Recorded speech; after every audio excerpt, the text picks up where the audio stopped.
Hello fellow global citizens. Do you have the moment to talk about veganism?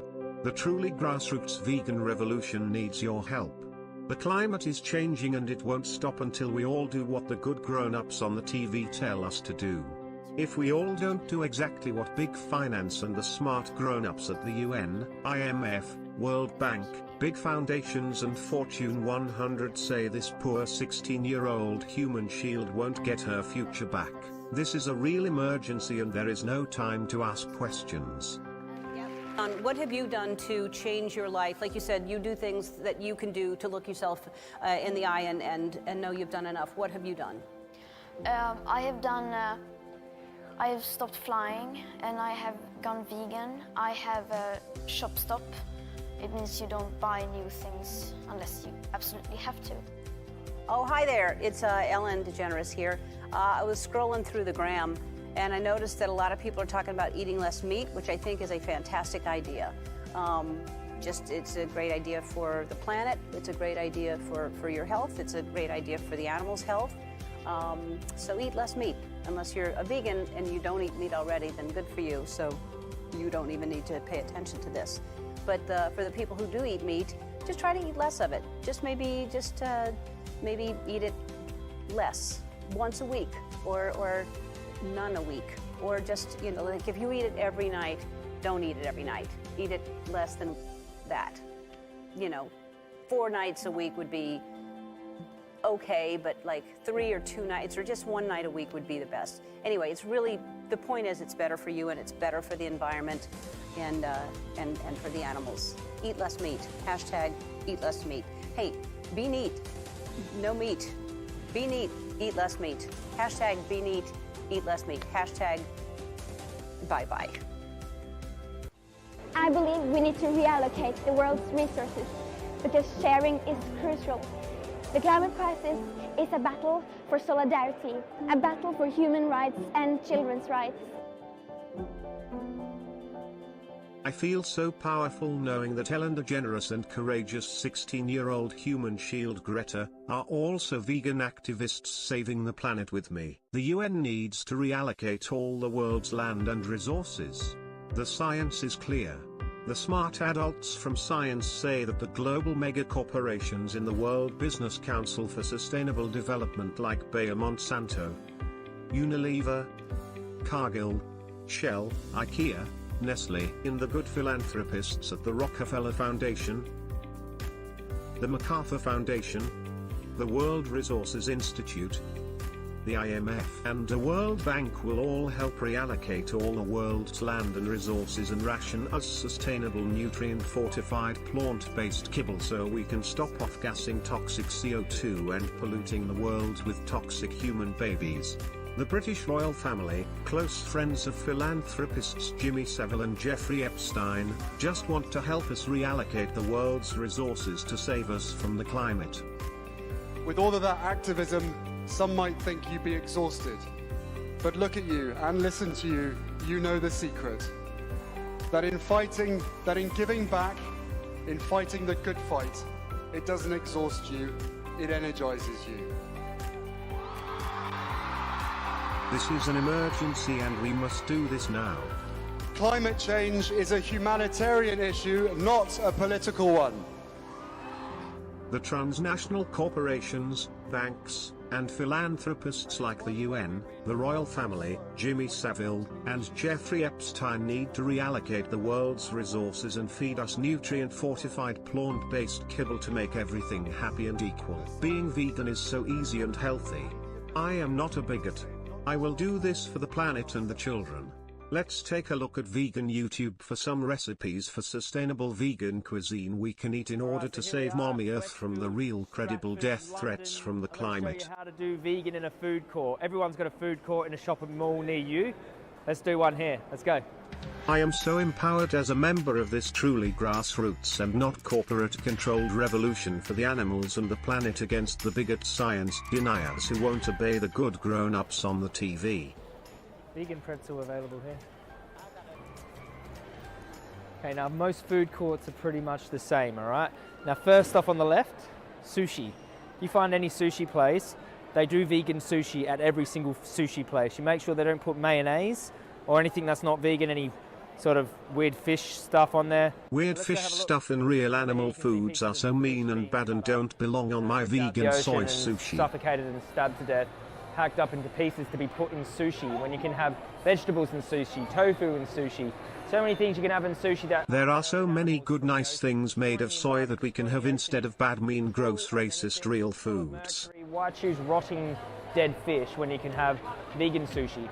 Boom, straight away, a vegan box. Most places do a vegan box now. You don't want to eat any murdered fish here. Look, mercury, fish, suffering, death, no point. A vegan box, delicious, look at that one. Really good. You can always get edamame beans as well. A little seaweed salad as well. Or you can ask them to prepare you some vegan sushi. Amazing. Sushi Animal is a really foods good so vegan gross, option. You can get it so from sad, every single so sushi place bad. to do you vegan Soy sushi. replacements So so happy, so tolerant, so good. sushi place will always look after you. All right, let's go. It is so much more healthy and sustainable to eat tofu made from mass-produced GMO Monsanto soy grown by some of the extra people in South America living under a puppet government military dictatorship, funded by massive IMF loans given under the condition that all the extra rural people there grow patented GMO soy and corn for export instead of their heritage crops and spray pesticides and herbicides like Roundup on all their soil and devalue their currency, so they become debt slaves and must sell their labor, land, and resources for cheap to the Fortune 100 companies and members of the World Business Council for Sustainable Development, who can strip mine it then of their debt slaves, grow industrial soy to ship to China for processing into cheap Roundup fortified tofu kibble they can sell to social engineered, decadent, distracted, narcissistic Westerners who these transnational corporations and banks educated into thinking they're saving the planet by doing exactly what the big investment banks and transnational corporations tell the screens they worship to tell them to do. You can easily have, instead of tandoori murdered animal, you could have tandoori tofu, tandoori seitan, you know, tandoori whatever other plant alternative other than pieces of flesh from an animal. Purchasing this is powerful activism and will help the IMF give sustainable debt to all those extra rural people who grow my cheap food.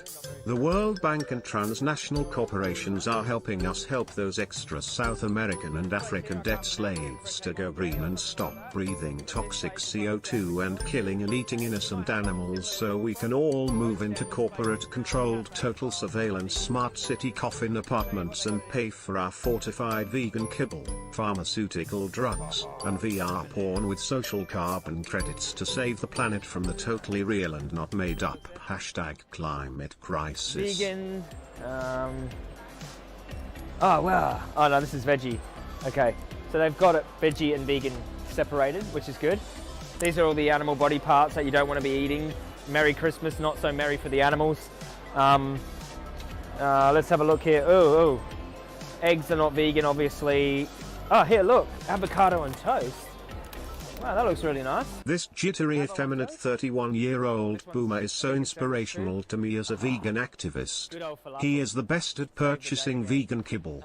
I wish everyone could know how good it feels to eat soy and corn-based vegan kibble instead of real animal foods. I do not even miss real animal foods. Real animal foods are mean and gross and not even good. Mass-produced vegan corporate kibble is way healthier and tastier and nicer and make me so happy. If we don't all do this, the climate will keep changing and all the bad things will happen and Bambi and Simba will be murdered every day always.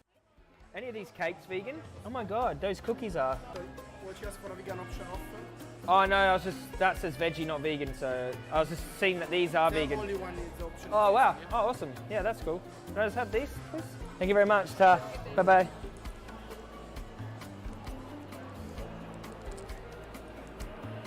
Still a little taste test of this soup. Oh my lord. That's amazing. Wow. What's your view? I can't think of a better thing for the animal rights movement to be honest, bro. I think one of the biggest issues with people going vegan is also the convenience factor. Yeah. It's too hard. What am I going to do? This is where I eat. I go to this supermarket, I go to this restaurant, I get this fast food. I'm like, they don't have I am vegan not stuff being there. used. I am a grassroots activist saving the animals and the planet. I have not been duped. Beyond Burger in all of their stores, and they advertised it. Every store I drive past, huge billboards on the highway. I'm like, plant-based meat options. This is amazing. Wow, they're really normalizing it. The convenience factor is through the roof. Yeah. Incredible. I'm so Huge. happy. Absolutely. And they're selling out of it. Yeah. So that's Tim Hortons. They did the same at A&W. They were Veganism is healthy and rebellious. Animal foods are not necessary. All our ancestors just ate them because the patriarchy and capitalism. 12 bowel movements a day is normal and enjoyable.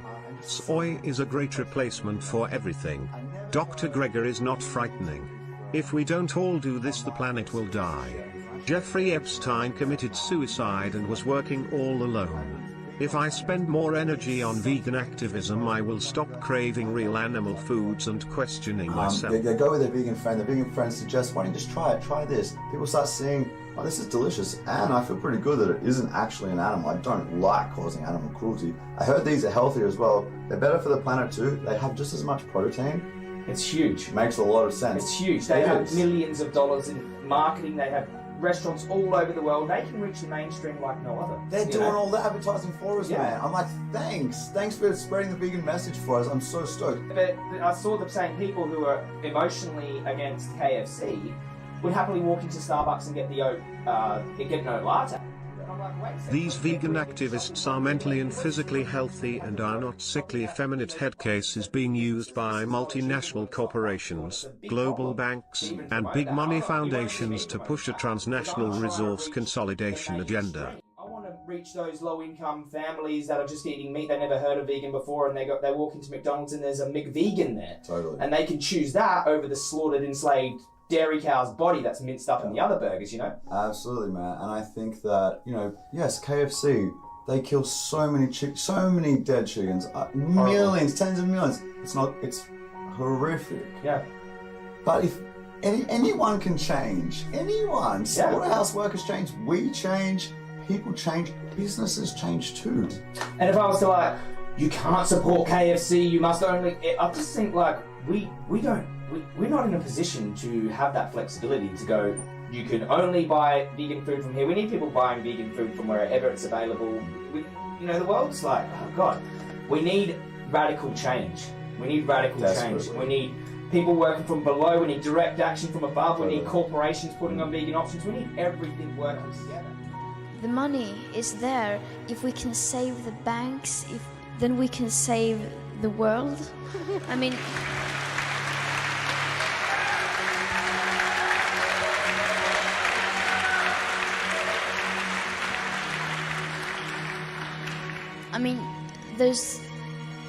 if there's something we are not lacking in this world, it's money. Long time coming, this stream. It's been a long time coming.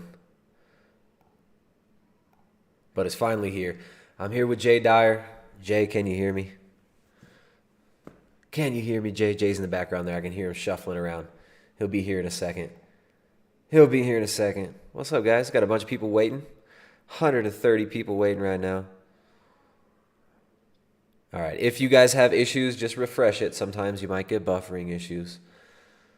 Yesterday, we tried to do this. Yesterday, but there was an issue with the fiber optic. Allegedly, there was a car accident, and it wrecked the fiber optic cable. What timing, right? What timing. But I'm here. I got Jay Dyer queued up. Jay Dyer's about to jump in. And we are talking today about why veganism is a moral obligation.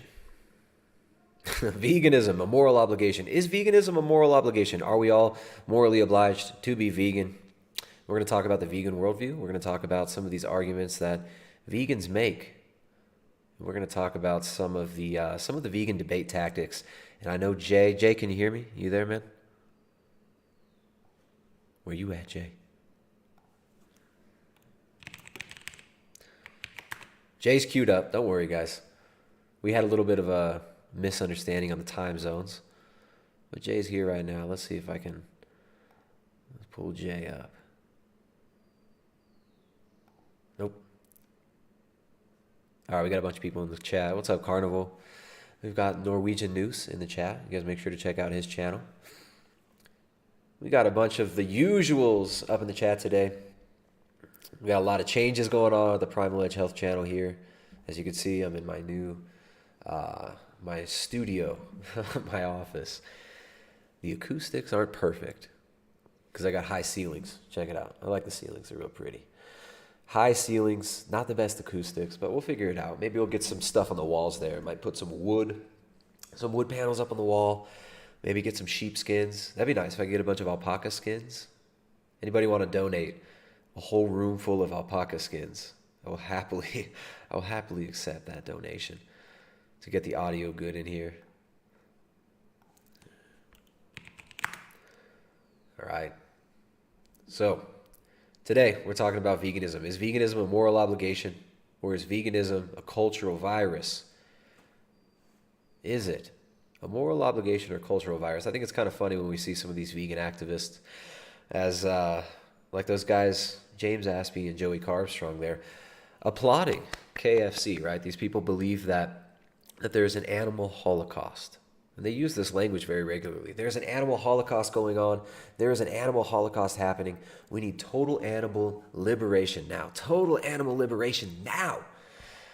But how great is it that KFC, literally Hitler of the animal holocaust, that KFC will sell us plant-based kibble?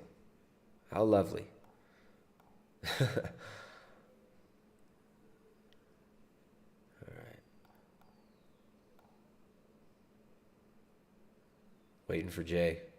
I heard him. I think he's pouring some coffee now. There he goes. He was pouring some coffee. He's going to show up in just a minute. So, veganism as a moral obligation or a cultural virus. Now, obviously, we believe that animal foods are absolutely crucial.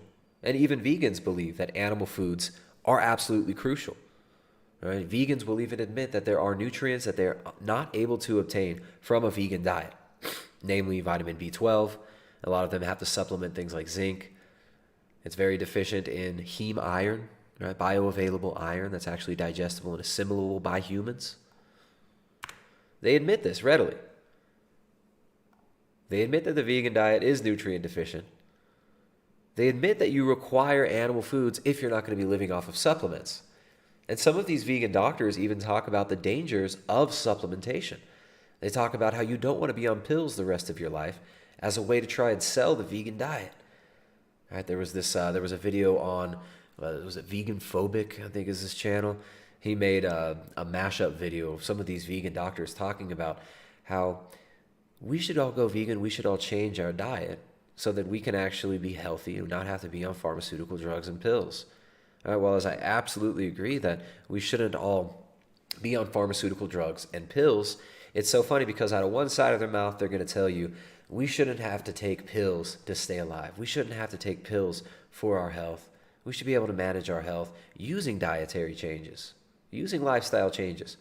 A lot of them promote what's called lifestyle medicine, but actually lifestyle medicine, the groups that promote this, are actually funded by Seventh-day Adventists, a religious group, a religious cult, a New Age religious cult that's been around since the 1800s, is based off of channeling ghosts, right? Ellen G. White used to go into trances. Her eyes would roll back in the back of her head. She's just frying out in trances, learning from the spirits what we should eat. All right, the Seventh-day Adventists fund lifestyle medicine.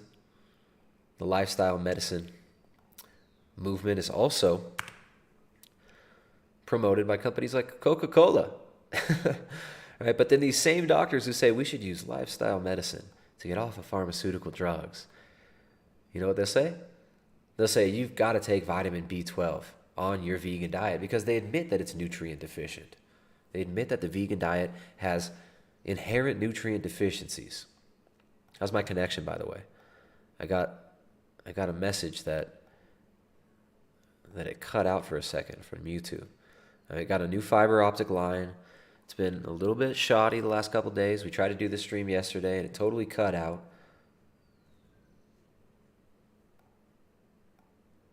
right, I think it's good. I think we're good now. If it does start to load, just refresh the page. All right, let me come over here to the chat and see what's going on here. Talk to the chat a little bit. People say the connection is good. The Norwegian News says vegan baby killers. I mean, this is another thing, right? I mean, these people, they talk about speciesism. They make arguments like, well, we're all just animals, which we're going to get into that one. They make arguments like, we're all just animals, we're all the same. RZA says, we are all the same, dog. Yo, Wu-Tang for the children, we all the same. We all just rats and crickets and cows, yo. He did a PETA ad. I would show the PETA ad right now, but last time I showed that ad, I actually got a copyright claim filed against the video. They'll say, we're all the same. We're all just animals. Yet in their worldview, they want to hold human beings morally responsible for not eating animals, but they don't want to hold animals responsible for what they consider murder. They say it's murder to kill and eat animals. It's murder to kill and eat animals. Yet how do they fight against these mass murderers? How do they fight against the so-called animal holocaust that they claim they believe in? Well, they buy vegan kibble from KFC. They buy vegan kibble from KFC and they LARP online like activists and call people murderers. If you really believed that we were murderers, if you really believed this, wouldn't you do more? Wouldn't you actually do something to stop it rather than just babbling about it online? I mean, there's so many ways in which their arguments fall apart. There's so many ways that you can attack these vegan arguments. The most important thing, in my opinion, is looking at their worldview, looking at the coherence of their worldview, because their worldview is incoherent. And it falls apart and it crumbles in the weight of their own claims. So Jay Dyer, the guest today, he's really good at breaking down worldviews, at looking at the basic presuppositions of worldviews, and he's done some great debates on it in the past, so he's a great candidate to talk about this stuff. Jay, where you at, dude? Where you at, man?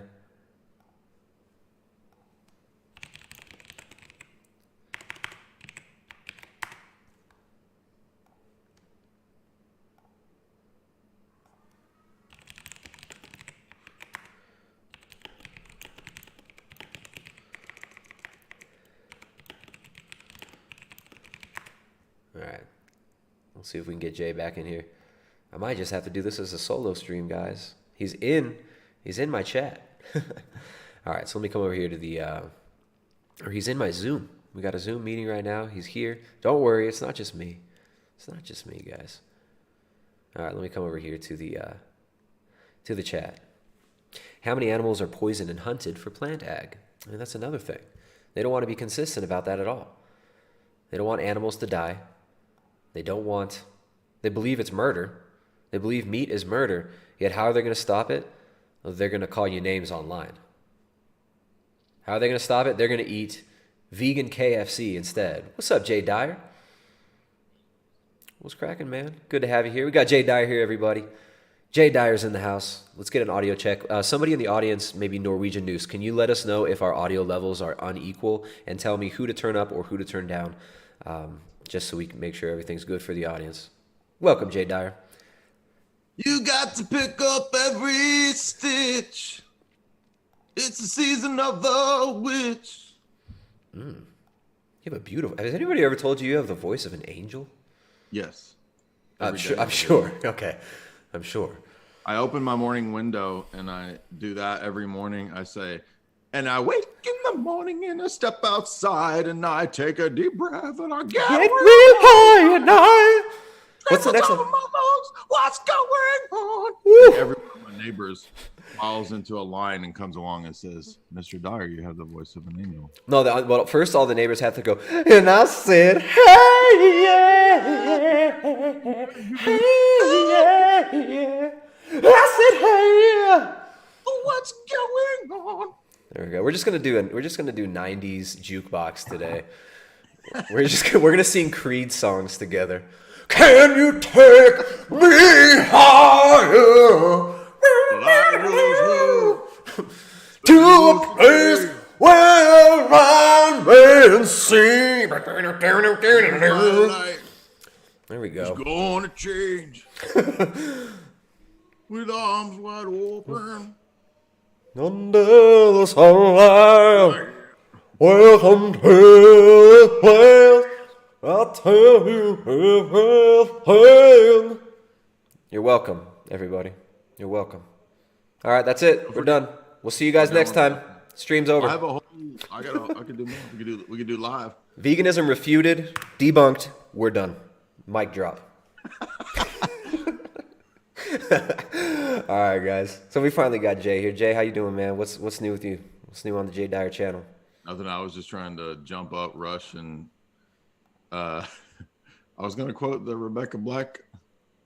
How's the Rebecca Black song go about? Gotta get downstairs. Gotta have my cereal. Gotta. I don't know that song.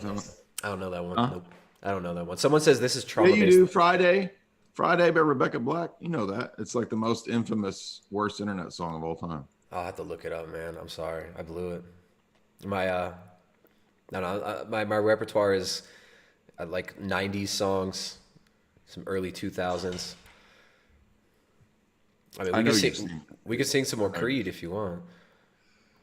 Some Blind Melon. We don't have to sing. We don't have to sing. I know you gotta. And all I could say is that my life is pretty plain.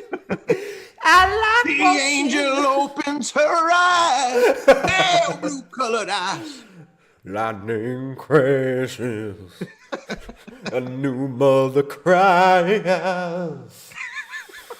Oh, I feel it coming back again. And how come everybody in the 90s sung like that?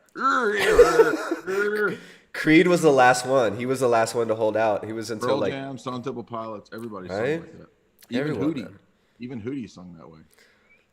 I try to think of a Hootie sound. Or of a Hootie song, rather. What was a Hootie song? Hold my hand. Alanis Morissette. Remember Alanis? She went in the back to get high. I sat on the roof and just cried and felt sorry for myself. Let her cry as the tears roll down that way. Yo, Hootie. That was beautiful. Let Tristan cry. All right. That's enough of that. You guys, we're here to debunk some of the most common vegan arguments. I know Jay took extensive notes, and we started doing this yesterday, but we got rudely cut off by allegedly a car accident that ran into my fiber optic cable, is what I've been told. But, you know, who knows? Who knows? So, but today we're going to talk about all this vegan argument madness, and let me actually got to adjust the window here. Can I quote one last thing before we move on to the seriousness? Absolutely. Can you sing it? I found it, yes. 7 a.m., waking up in the morning, gotta be fresh, gotta go downstairs, gotta have my bowl, gotta have cereal, seeing everything, the time is going, ticking on and on. Everybody's rushing, gotta get down to the bus stop, gotta catch my bus, gotta see my friends, kicking in the front seat, sitting in the back seat, gotta make up my mind, which seat can I take? Damn, dude. Rebecca Black. Wow. Okay. You gotta watch that. Yeah, you gotta watch that video if you've never seen that. I sent it to you. You can do it later, but yeah, I don't have to do it right now. She's known as having the worst song of all time, and it has like 150 billion views. I like it. Like I said, man, the voice of an angel. There's probably some recruiters from Hollywood in the chat right now who are just. Who do I have to sleep with? Who do I have to sleep with to get my contract? Show us that. Can I see that shirt, dude? All I see is the Pee Wee He-Man. This is the shout out to Jim Bob. This is one of Jim Bob's designs. Dude, and that's sick. Pee Wee He-Man, made by Jim Bob. You guys find Made by Jim Bob on Instagram. Made by Jim Bob at Made by Jim Bob. He's got a great Instagram. Great cartoonist. Funny dude. And yes, it's the same shirt I had on last night. So. Yeah. There you go. I have the same headphones I wore last night too. Okay, so I got my logical fallacies chart. I'm ready. We're all ready to look at the vegan arguments. There we go. We're going to look at the vegan logical fallacies today, the common vegan arguments. Because we're all just animals, bro, right? We're all just animals. We're all the same. I've got Vegan Foot Soldier, who I had a debate with Vegan Foot Soldier, friendly discussion debate a while ago. I've got a picture of from his Instagram right here, Vegan Foot Soldier, showing his KFC, his vegan kibble from KFC. Because, of course, the best way to fight the animal holocaust is to buy plant-based kibble from literally Hitler, Colonel Sanders. Yeah. Dude, if you took off the glasses and if you got rid of that goatee of Colonel Sanders, it would kind of be a... Look like me. Actually, Colonel Sanders, did you notice that he made him look like a hipster? He's like a hipster. Oh, he's got the wine mom haircut. He's got a wine mom haircut, and he's got the hipster glasses and some kind of weird goatee, and he's got this bow tie. He's not actually a colonel from the Civil War. He's just like a hipster douchebag. Yeah, well, in like 3 years, he'll be a lesbian. He'll be a lesbian cat woman, a cat lady. if he just got rid of the goatee, he would look like a social justice lesbian. Then they can convert all of KFC into like a vegan. Yeah. Well, that seems to be the name of the game now, right? Just the vegan junk food is going to save the world. The Beyond Burgers are going to save the world. This is how we're going to do it. So let's see. I've got a. Let me pull up. We started yesterday. We showed a couple pictures from PETA, everybody's favorite animal rights organization. What rights should animals have? Says this article from PETA. PETA likes to put out ads like this one with Joaquin Phoenix, and it says right here, let me move it on the screen. We are all animals. We are all animals, man, bro. We're all stardust. We're all the same, yo. We all the same, dog. Bonk, bonk. Wu-Tang for the children. Old dirty bastard. R.I.P. Rest in peace, my cousin, old dirty bastard. So, yeah, I think what I was saying yesterday was that you get basically just a naturalistic assumption here is the first criticism I would make is the idea that because humans and animals share common characteristics, they must be the same. And you get this kind of argument with people like Ask Yourself will say things like, well, if you can't find for me some special naturalistic material trait that distinguishes an animal from a human, then if you're not going to eat a human, you shouldn't eat an animal because they're both, quote, sentient. So sentience becomes this special category. But as you pointed out, what exactly is sentience on a naturalistic worldview? We don't know. Nobody knows. The people who do philosophy of mind, the people who do consciousness research and study from a materialistic standpoint cannot tell you. And typically they just don't think it's real.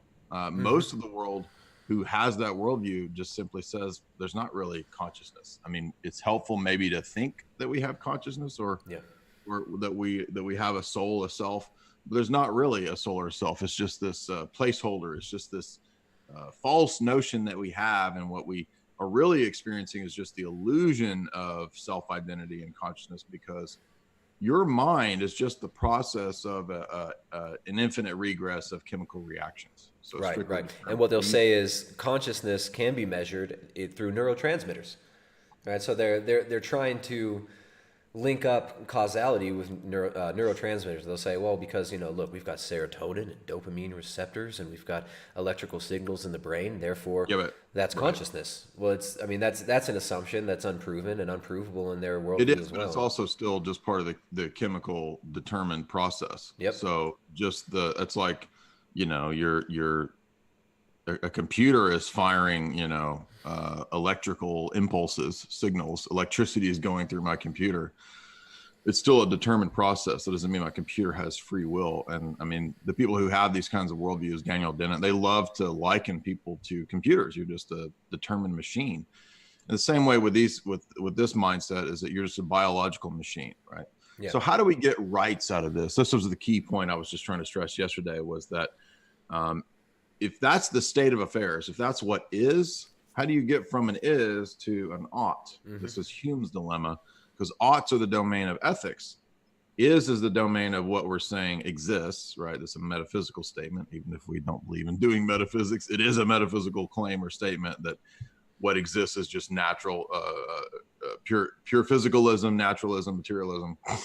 So There's no that's way- the assumption of a lot of people. That's kind of the normie worldview, right? We grow up with this Exactly. assumption that, oh, you know, we're just cosmic pond scum that evolved from stardust, right? We're stardust farts that evolved out of the cosmic nothingness, out of the void, and we popped out of the yoni of nothingness, and now we are just these determined, completely determined robotic beings. So then, okay, so without even going to their presuppositions and picking apart the the silliness of the atheist materialistic worldview, if they assume that, aren't they being a little bit hypocritical by giving us moral agency? I mean, if we're just automatons, if we're just robotic beings, why should we be expected to do anything? Aren't we just acting out exactly what we're meant to act out? Isn't it all just predetermined? We're just billiard balls bouncing around in a cold, meaningless universe?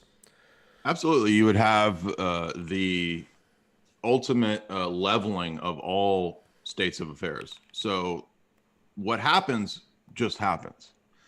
One event or phenomena is not better or worse than some other event. They just are. So when we start saying that you should do this or this is better than that, we're immediately bringing in these categories, these notions that are ethical and metaphysical. Because if you want to talk about the good, what's good for a being, what's good for a quote species or whatever, that's a metaphysical thing. It's not we don't have any self-evident notion of what the good is in that worldview. We need to know what is the good. Is the good to depopulate most of the human species? Yes. Or is that the best for the elite? Should we take the top highest IQ vegans, what that would be? What are there any of those? I don't know. Vegan gains, and ask yourself. Yeah. So ask yourself in vegan gains, the last two people on Earth. Everybody else needs to die, right? Yeah. For the good of the Earth. Obviously. Is that the better option, or should we choose the largest number of vegans and spread the IQ spread across a... Come on. Come back. Now we're back. All right. Every once in a while, I've got a hamster wheel. I've got so I've got a hamster wheel just full of hamsters, and sometimes they stop running, and that's when the internet cuts out, the fiber optic cuts out. So excuse the pause there. So this fallacy, is ask yourself chewing on the cables to cut out your 56K. Yeah, it was a little rat teeth. Yeah.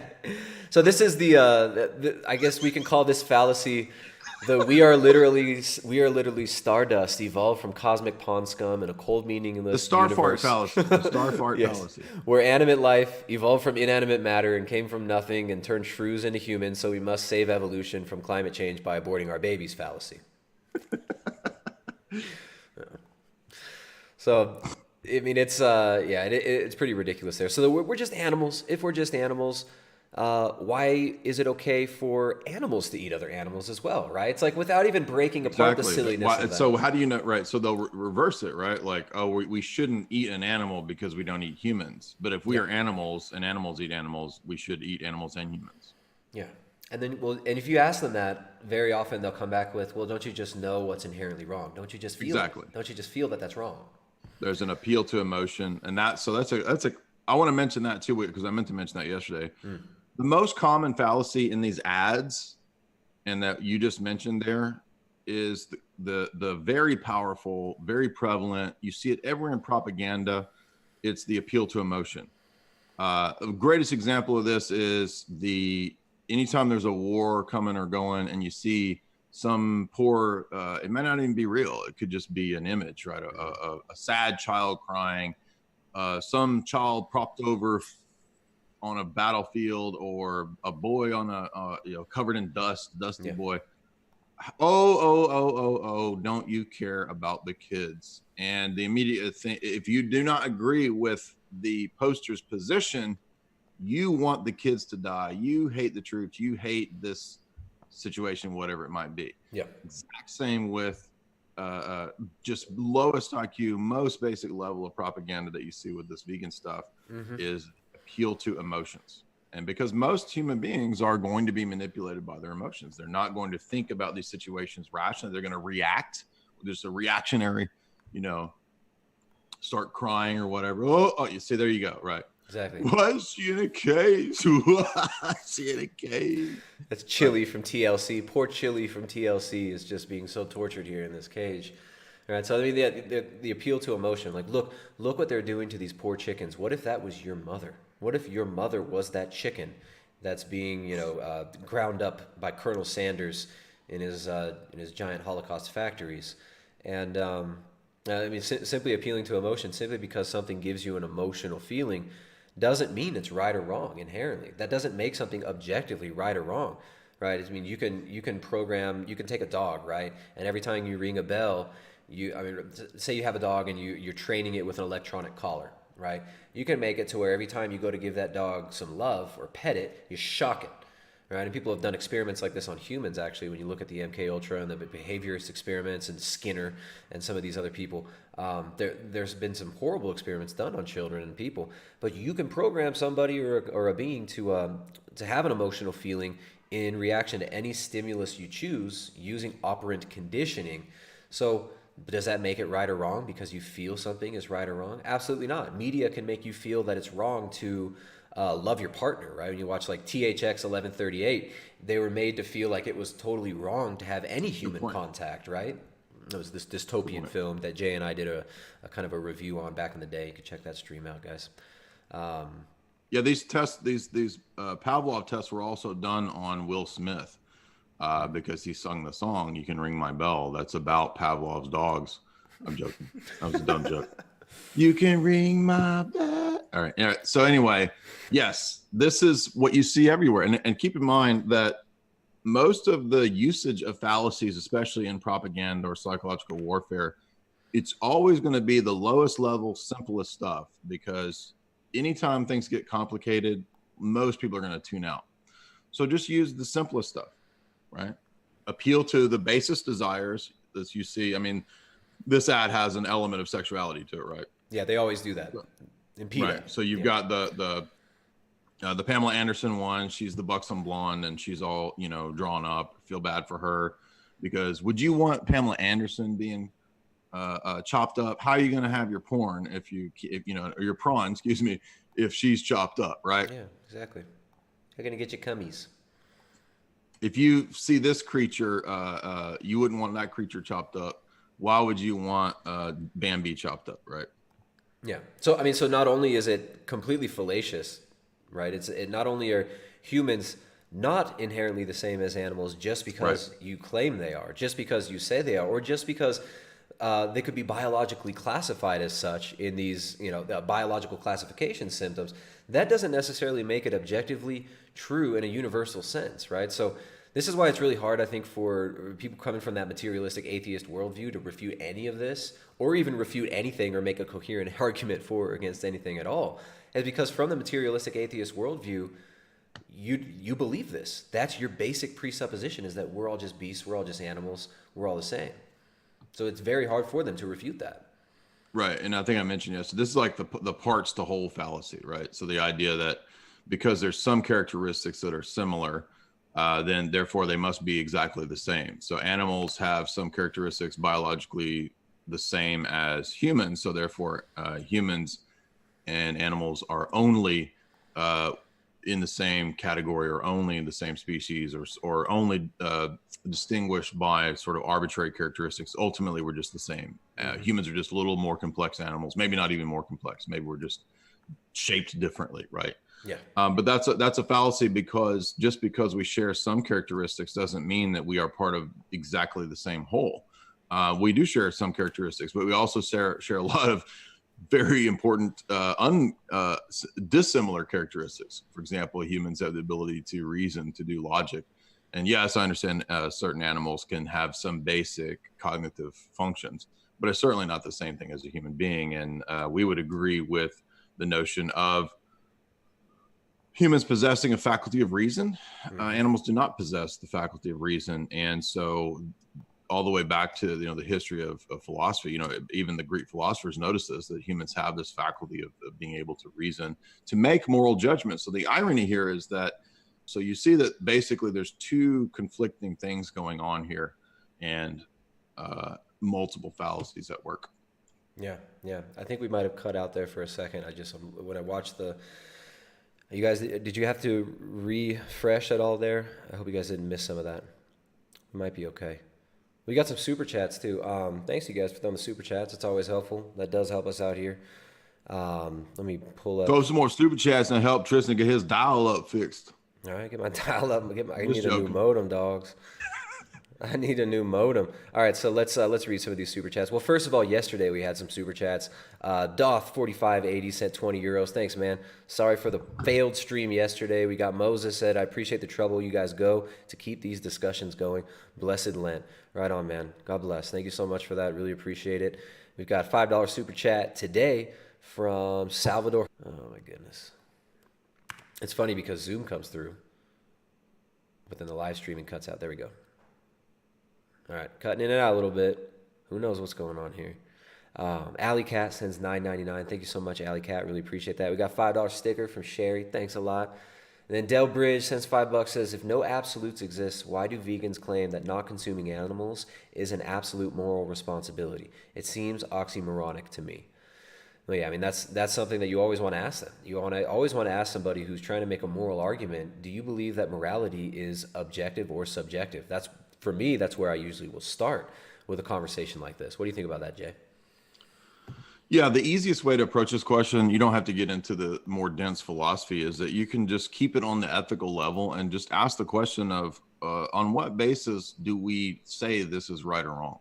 On what basis are we saying that you should do this, you should not do that? And when people of that persuasion that you're arguing with, typically they'll just make really basic mistakes and they'll just say, because that's what's right, because that's what's the best, because we all know that's right. Yeah, you feel those it, are man. not. You feel those it. are that's called being arbitrary, circular, and ad hoc, and those are also fallacies. There we go. Telegram. We got Telegram group Eastern Orthodox chat says get on Telegram. Let's see, you guys. If you guys are in the chat watching, are we getting buffering? You guys getting buffering or errors at all? It's back now. We're back. All right, guys. Stream's getting garbled a lot. Man. For how much I paid to get this fiber optic installed and to get this internet working, this is quite frustrating. Excuse me, guys. Sorry about the cutting out. Yo, I'm starting to think you work with Ask Yourself Vegan Games to destroy me, dude. I think y'all are teamed. Are you in cahoots? That's right. If it's buffering, you guys just refresh the page, and it should go back to it should be good. I think we're good now, though. All right, so hay unos problemas otra vez. Está cortando bastante. Está saliendo mucho. Por favor, si puedes ayudarme. No sé qué es el problema, pero está muy malo ahora. Yo tengo un trabajo muy importante y está muy malo. Por favor, ayúdame. All right.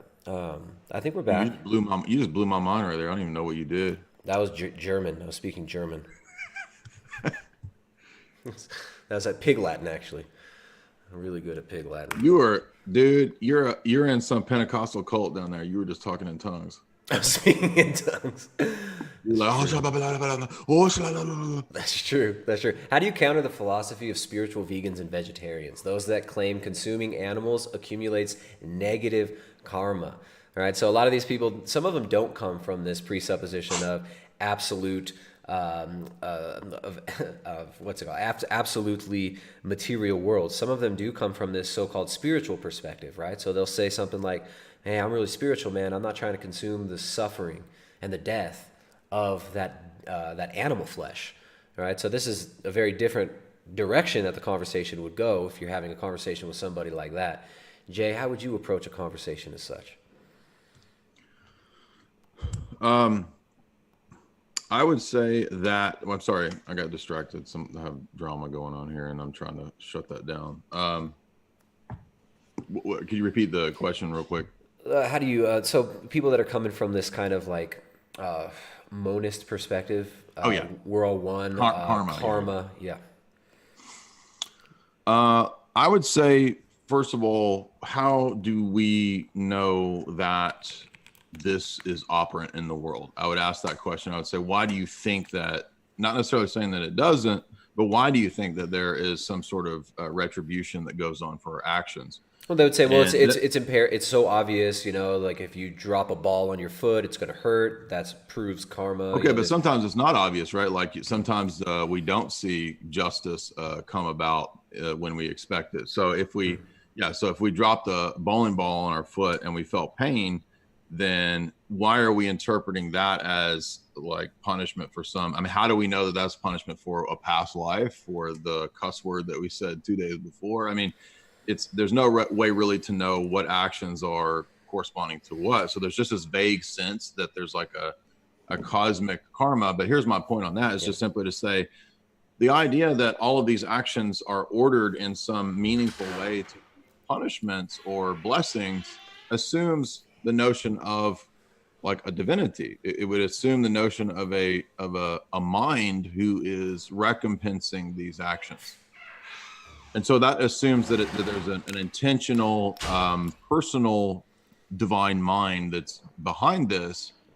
And so an impersonal force can't met out what is right and wrong and fair and unfair in these cases. It makes no sense, because if it's just impersonal forces, you don't think about the law of gravity, or the number 7. The number 7 doesn't give you justice. The law of gravity doesn't give you justice. Right. So if you conceive of karma, quote unquote, as if it was directed by some personal agent or deity, then that's actually moving away from karma.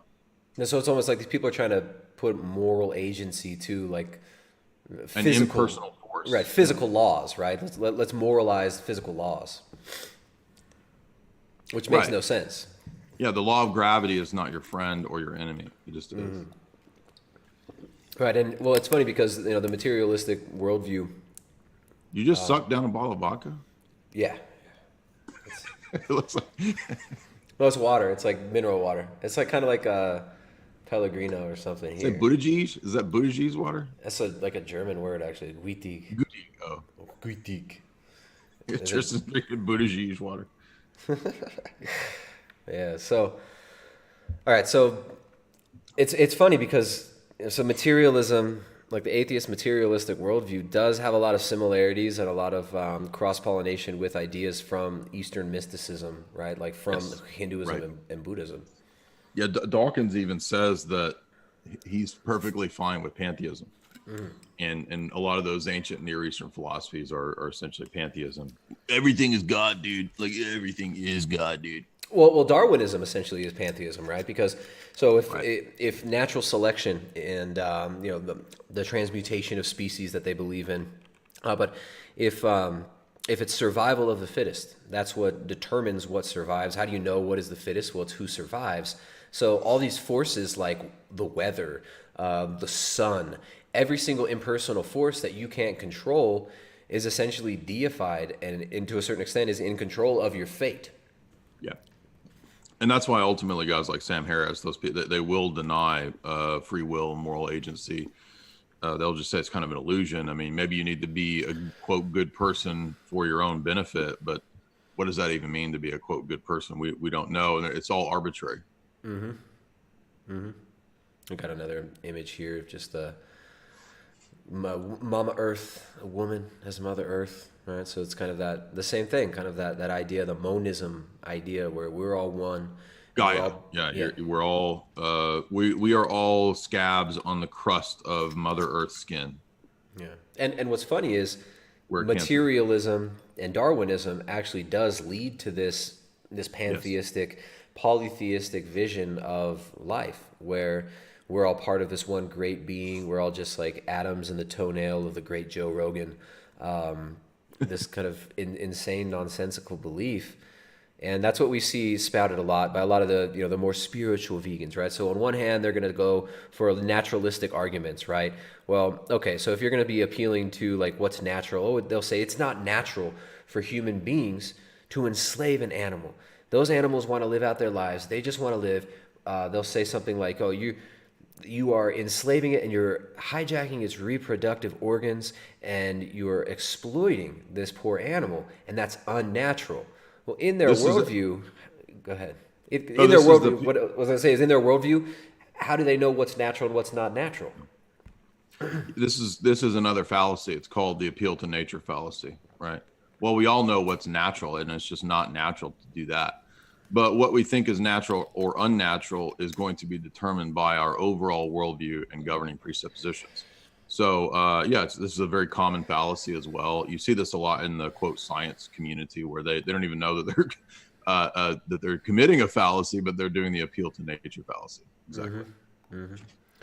So what's funny is they'll call you out on the appeal to nature fallacy too. So when a lot of people, when somebody says, "Oh well, it's obviously our natural diet to eat meat," right? And I think that's a poor argument as well, right? Like I wouldn't make that argument, but people will say it's the human's nature to eat meat, and the vegans will say that's an appeal to nature fallacy. But then on the other hand, Joey Carbstrong will say, "Oh, it's disgusting. You're raping these cows. You're molesting their tits. You must." What did he say? Cows are mean too. So it's so they want it both ways, and if you can get them to show that they want it both ways, you've essentially helped them debunk themselves. You've showed them that they're being arbitrary, and that they're being inconsistent. Which is very, One thing very I would easy say to do. too, if you're interacting with these people, it's always helpful from the outset to establish, because a lot of people they don't know any basic fallacies, they don't know anything about kind of basic reasoning. If you can establish from the outset where you get them to admit that should we be reasonable, should we be logical, and should we be coherent and avoid fallacies, if you can from the outset of the discussion get them to admit that, even if they're not going to be consistent, they've at least admitted that they should be, and that will be in their mind to some degree. So they're going to be holding themselves. And if they later say something like, "Well, who says we have to be consistent about everything?" Well, you pointed out that they're contradicting themselves. Right? Absolutely. Well, also, it's funny because that argument of should we be consistent, if they're going to be arguing from the perspective of a morally subjective reality. Right. If they believe that everything is morally subjective, that there is no inherent right or wrong, there is no objective right and wrong, why should we be consistent? Right? There is no why, there is no should, you're not compelled to do anything in that kind of in that worldview. And this is kind of what happened with the Ask Yourself guy and Vegan Gains. If you guys go back a long time ago to that debate, it was an absolute joke. And he knew. So you at least Ask Yourself is smart enough to know that he can't, in his worldview, say that you ought to do anything. Of course, he's arguing that you ought to be vegan, that everybody ought to be vegan the entire time with everybody else. But his argumentation only works on people who come from that materialistic, atheistic worldview, which is why he can't question the presuppositions of it, and which is why I think it's really important to go there. In certain contexts, it's not always, it can be exhausting to always go there whenever you get in an argument with somebody. But if you are comparing worldviews and you are talking about the basic presuppositions of the worldview, you do have to go there if you want to, if you want to win the argument and you want to actually stick with the truth and you want to actually bring everybody together with into a cohesive, coherent worldview, you kind of have to go there. Let me see here. So rights, what are animals' rights, right? So these people, they like to bring this up. We got PETA here. PETA, they're saying animals have the right to equal consideration of their interests. For instance, a dog most certainly has an interest in not having pain inflicted on him or her unnecessarily. So this is like classic vegan rhetoric right here. Well, unnecessary suffering, unnecessary pain. Like we said earlier, how do you know what is necessary? Right? How do we determine what is necessary or unnecessary suffering or pain? Right? I mean, that's a question that always, they kind of crumble under that because they can't objectively say what's necessary or unnecessary. Yeah, I mean, these positions are, as you said, grounded on the denial of objectivity as they constantly predicate objective claims and statements and truths and propositions. So yes, we want to always call that out, that like you can't have a view that's purely subjective in terms of morals and ethics being relative, and then turn around and try to force everybody into some radically ethical position. And this position is a radical ethical position. It's like a cult. It's like you called it vegangelicals, right? I mean, that's what they're doing here is proselytizing for this view. And that's the first place I would go, right? In this ad here that you've got, or this article you got pulled up. What is a right? I mean, what does this mean? Yeah, I mean, so ever since the Enlightenment, we've had our worldview in the West focused on rights, natural law, the rights of the individual, the right to private property, the right to this, that. I'm not saying that there aren't rights. I'm saying that the way that people determine these or talk about these or explain these is not self-evident. But most people don't even question this. They don't even think about it. What do you mean? Or what is a right? How do you determine it? How do you know it? What is it? Is it for everybody? Can you have them taken away? Is it granted to you by the government? I mean, these are basic questions that a lot of people don't even think about when they just use these slogans like, it's my right. It's my right to do this. It's my right to touch myself. It's my right to kill my baby. It's my right to do this. So it's all these rights that have absolutely no consistency. They're just arbitrary. Yeah. And it reminds me of Timothy Leary, who said, there's a famous quote where he was talking about convincing people to go crazy with drugs. He says, I couldn't get people to do acid until I convinced them that it was a right. He said, once I realized that I could sell things to people on the basis of a right, he said, then it took off. He said, let me just correct to nitpick here, but it's even better than that. He said, until I told them that the government was trying to take away their right to do it. Yes. So they felt like they were being rebellious. Oh, they're trying to take my rights. They're trying to take my right to get mandatory vaccines. They're trying to take my rights to give my children to government. To get my acid, my LSD. Yeah, it's like, so if you tell somebody that someone's trying to take this right away, it makes you'll it notice much how more things... likely. The way that they social engineered society was by selling all of these things as rights, right? So the issue with RVW became rights. The issue with the drugs became rights, and now all of the human makeup stuff is now being sold as a right, and we're going to start seeing the cyborg stuff sold as right as well. Yeah, that one's kind of freaky. That's going to be not only a human right, but also maybe it's everyone's right. Like maybe you're infringing on everyone else's right by not joining these movements. Maybe you're infringing on everyone's right by not taking certain pharmaceutical products into your body because you're going to be endangering them. So this is how you sell things to people. This is how you social engineer people in doing this sort of stuff. We got some in the chat. Let's you're going to enjoy this one, Joe. We've got a highly intellectual called Toroidal Zeus in the chat. He says, I am strong carnivore, but I'm not a Christ cuck that believes that morality comes from God. Morality comes from your community. Culture equals moral code. Okay. Yeah. So this is if you don't believe that morals are purely a subjective thing, the only other option is to think that they're a social construct, right? Of course, we can think of countless situations where in history, societies have constructed horrendous morals. So how do we know and how do we judge when situations are even socially speaking horrendous, right? I mean, if an Aztec civilization is sacrificing 10,000 people a day on their high holy days, is that cool for them, bro? I guess that's what he's arguing. Yeah, he went. So all right. So if you want to say that it's good for them to have that morality and it's good at the same time for you to have a completely opposite morality, then you don't actually have a basis to say that moral relativism is good, because that's what the position is predicated on, right? So it's even in its starting point, if you say that all morals are socially constructed, you believe that that's universally true, and you also believe that that's a good, right? Because you're saying that people should follow this, or at least that's where I was going to go with it, right? So you're saying that, oh, you guys are Christ cucks, right? Oh, you guys are all Christ cucks. I'm Mr. Edgy. I make my own. So you shouldn't be a Christ cuck. Yeah, you shouldn't. But what's wrong with that? What's wrong with being a Christ cuck, right? You evil Christ cucks destroyed my people, my pagan butt sacks, says Incoherence, Evo. But I mean, it's toroidal Zeus. I mean, it's kind of a poor argument, man. Moral code is moral. Yeah, so all of the pagan worldviews will fall into a form of relativism, and then in order to refute things like Christianity that they don't like, they'll fall back on universal claims and universal arguments, universal logic, universal laws that they simultaneously deny, because they reject all forms of universalism, because that's part of some kind of plot to destroy their booty magic. Yeah. So why is it so bad that all us Christ cucks, as you call us, are destroying?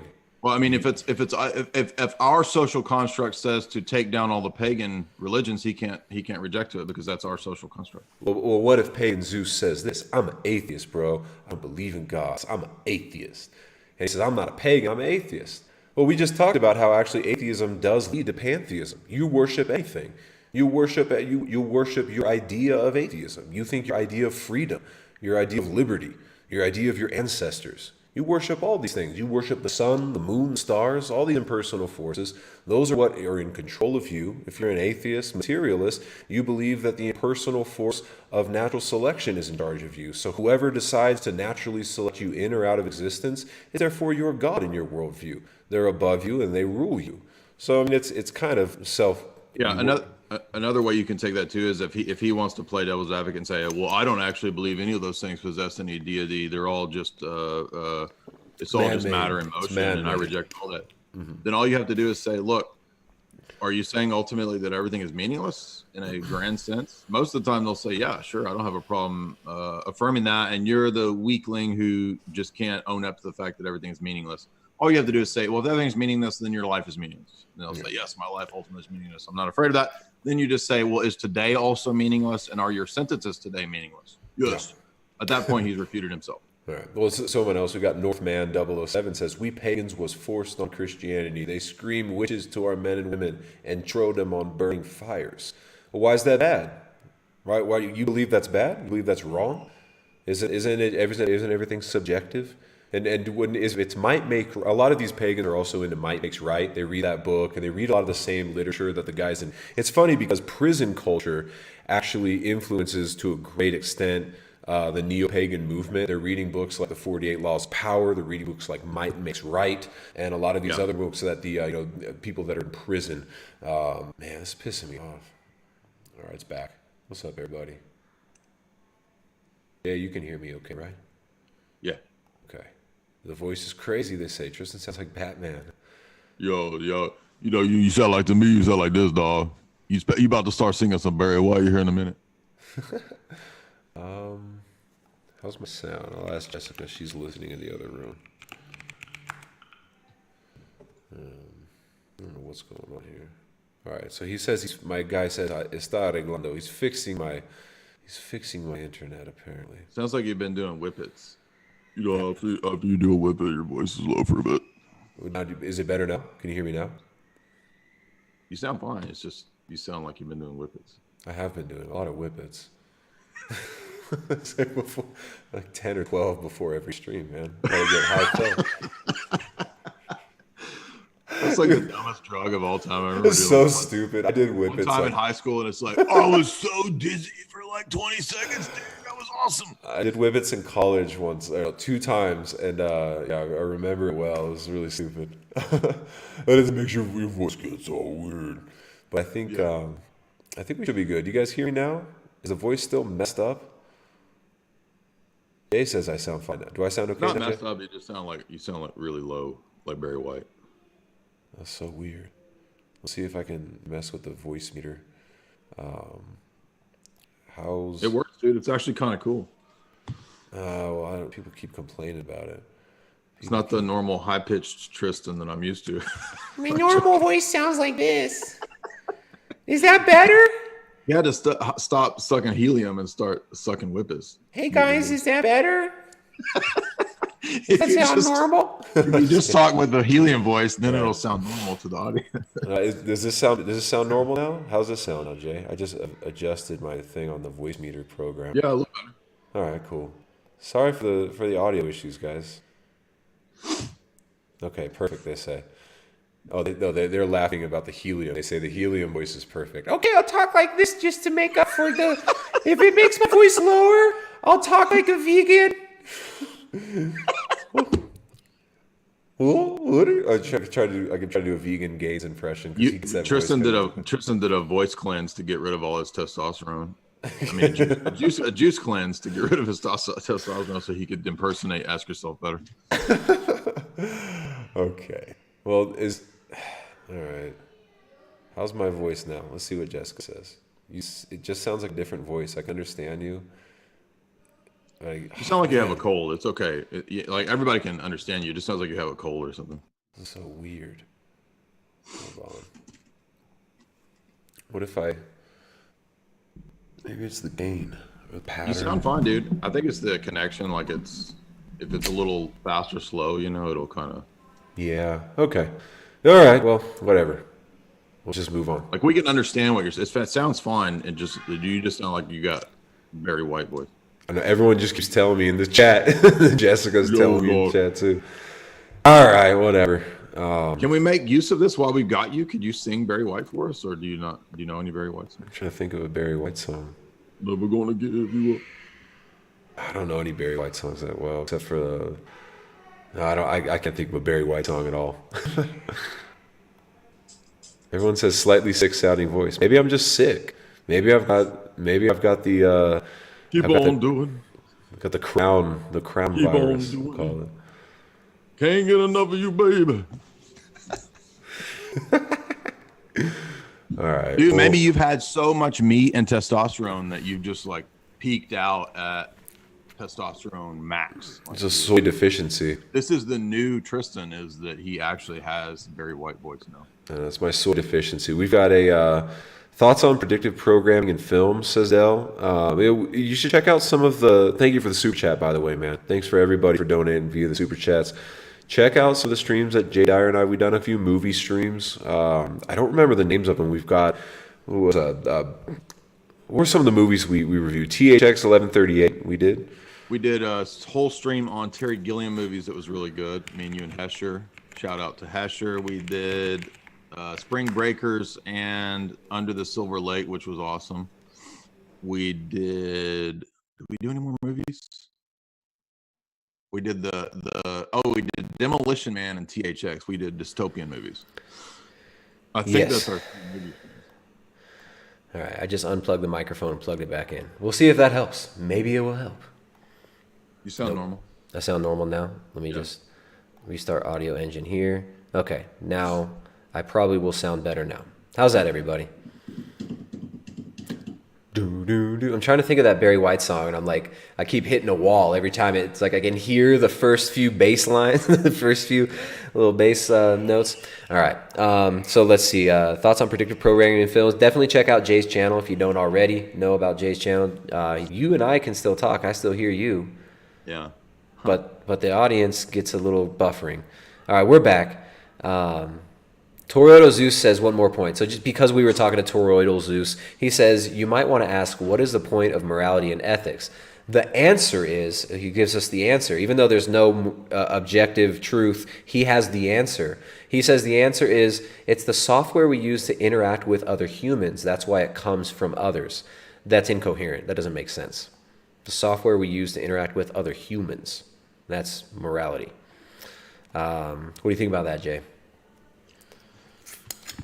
Well, I mean, it just kind of avoids the question, because the question wasn't where it derives from. I mean, you can say that that's where you think it derives from, but that's not giving an account for it or making it coherent. I mean, so he's basically just saying, restating his position, but we're asking for a justification, an explanation of the position, and the examples that I gave would still hold. So just saying that it's a software that you get from other people is just okay, but how does that answer the question of how do you adjudicate between true and false, right and wrong? Mm-hmm. You just restate your position that we have. Well, it's a social construct. Okay, so how do you explain when certain cultures are degenerate, or when my culture says that I should destroy your culture if it's a social construct? Do you have a problem with that? He'll just have to say, no, that's your position, bro. That's not my position. That's just like your opinion, man. Yeah, is it universally the case that it's a software that we get from society? But your position was relativistic and based on a finite number of empirical observations. So how do you get a universal claim from a limited number of empirical observations? You can't. Yeah, and this is one of the issues, is they're constantly trying to get universals and relying upon universals and making moral claims while saying morality is subjective. If it's subjective, then you'd stop arguing for moral claims. If it's subjective, what's the problem with us believing it's objective? Right? If it's subjective, if all truth is subjective, then isn't that truth also subjective? Exactly. And conversely, they at the same time want it to be objective, right? So if you say all truths are relative, that's a universal truth claim that defeats itself. Mm-hmm. Yeah. So then they just say, oh, it's consensus, it's might makes right. And it becomes circular. Then everything is meaningless. All meaning is just derived from groupthink and whatever the greatest number of people believe, or if just the most powerful person with the most powerful weaponry believes something, that makes it true. And that is absolutely silly. So you guys, sorry, somebody said when you read the super chats, we don't even hear it because it cut out a couple times. Apologies, guys. Del Bridge was asking about predictive programming in films, and I told him to check out some of the streams that Jay and I did. We talked about THX 1138. We did Spring Breakers, Beneath the Silver Lake, and we did some other films, the Terry Gilliam films. You can check out those streams that we did on Jay's channel. They're on his channel. Some of them are on my channel too. Those were fun streams.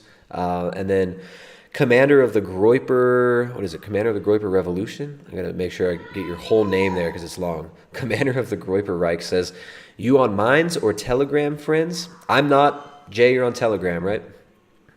Yeah, we do have an Orthodox Christian chat on there. And then the guy who made a donation earlier said he's got his own Telegram as well. So the Orthodox community is growing on Telegram, he says. So you can check that one out as well, man. We've got Zolo Mexicano says, I am the coconut. We're Christ cucks, but my Aztec ancestors weren't savages. If society dictates morals, then Christian society is correct. There you go. I'll read that without an accent. So if society dictates morals, then Christian society is correct. Yeah, that's what we were saying earlier, exactly. Yeah. So if it's might makes right, then what's wrong with what's now? I guess if it is might makes right then and you don't like it, then I guess in that materialistic kind of pagan worldview, then I guess the constant revolution would be necessary, right? And you would just see that, which is, I guess you want to create a world where there's constant revolution and embrace that, and you think that that's something good. I would say that that's kind of... it's not where we want to go towards. All those positions, pantheism, paganism, they all, for the most part, you might have some exceptions with like Valhalla or... Freaking annoying.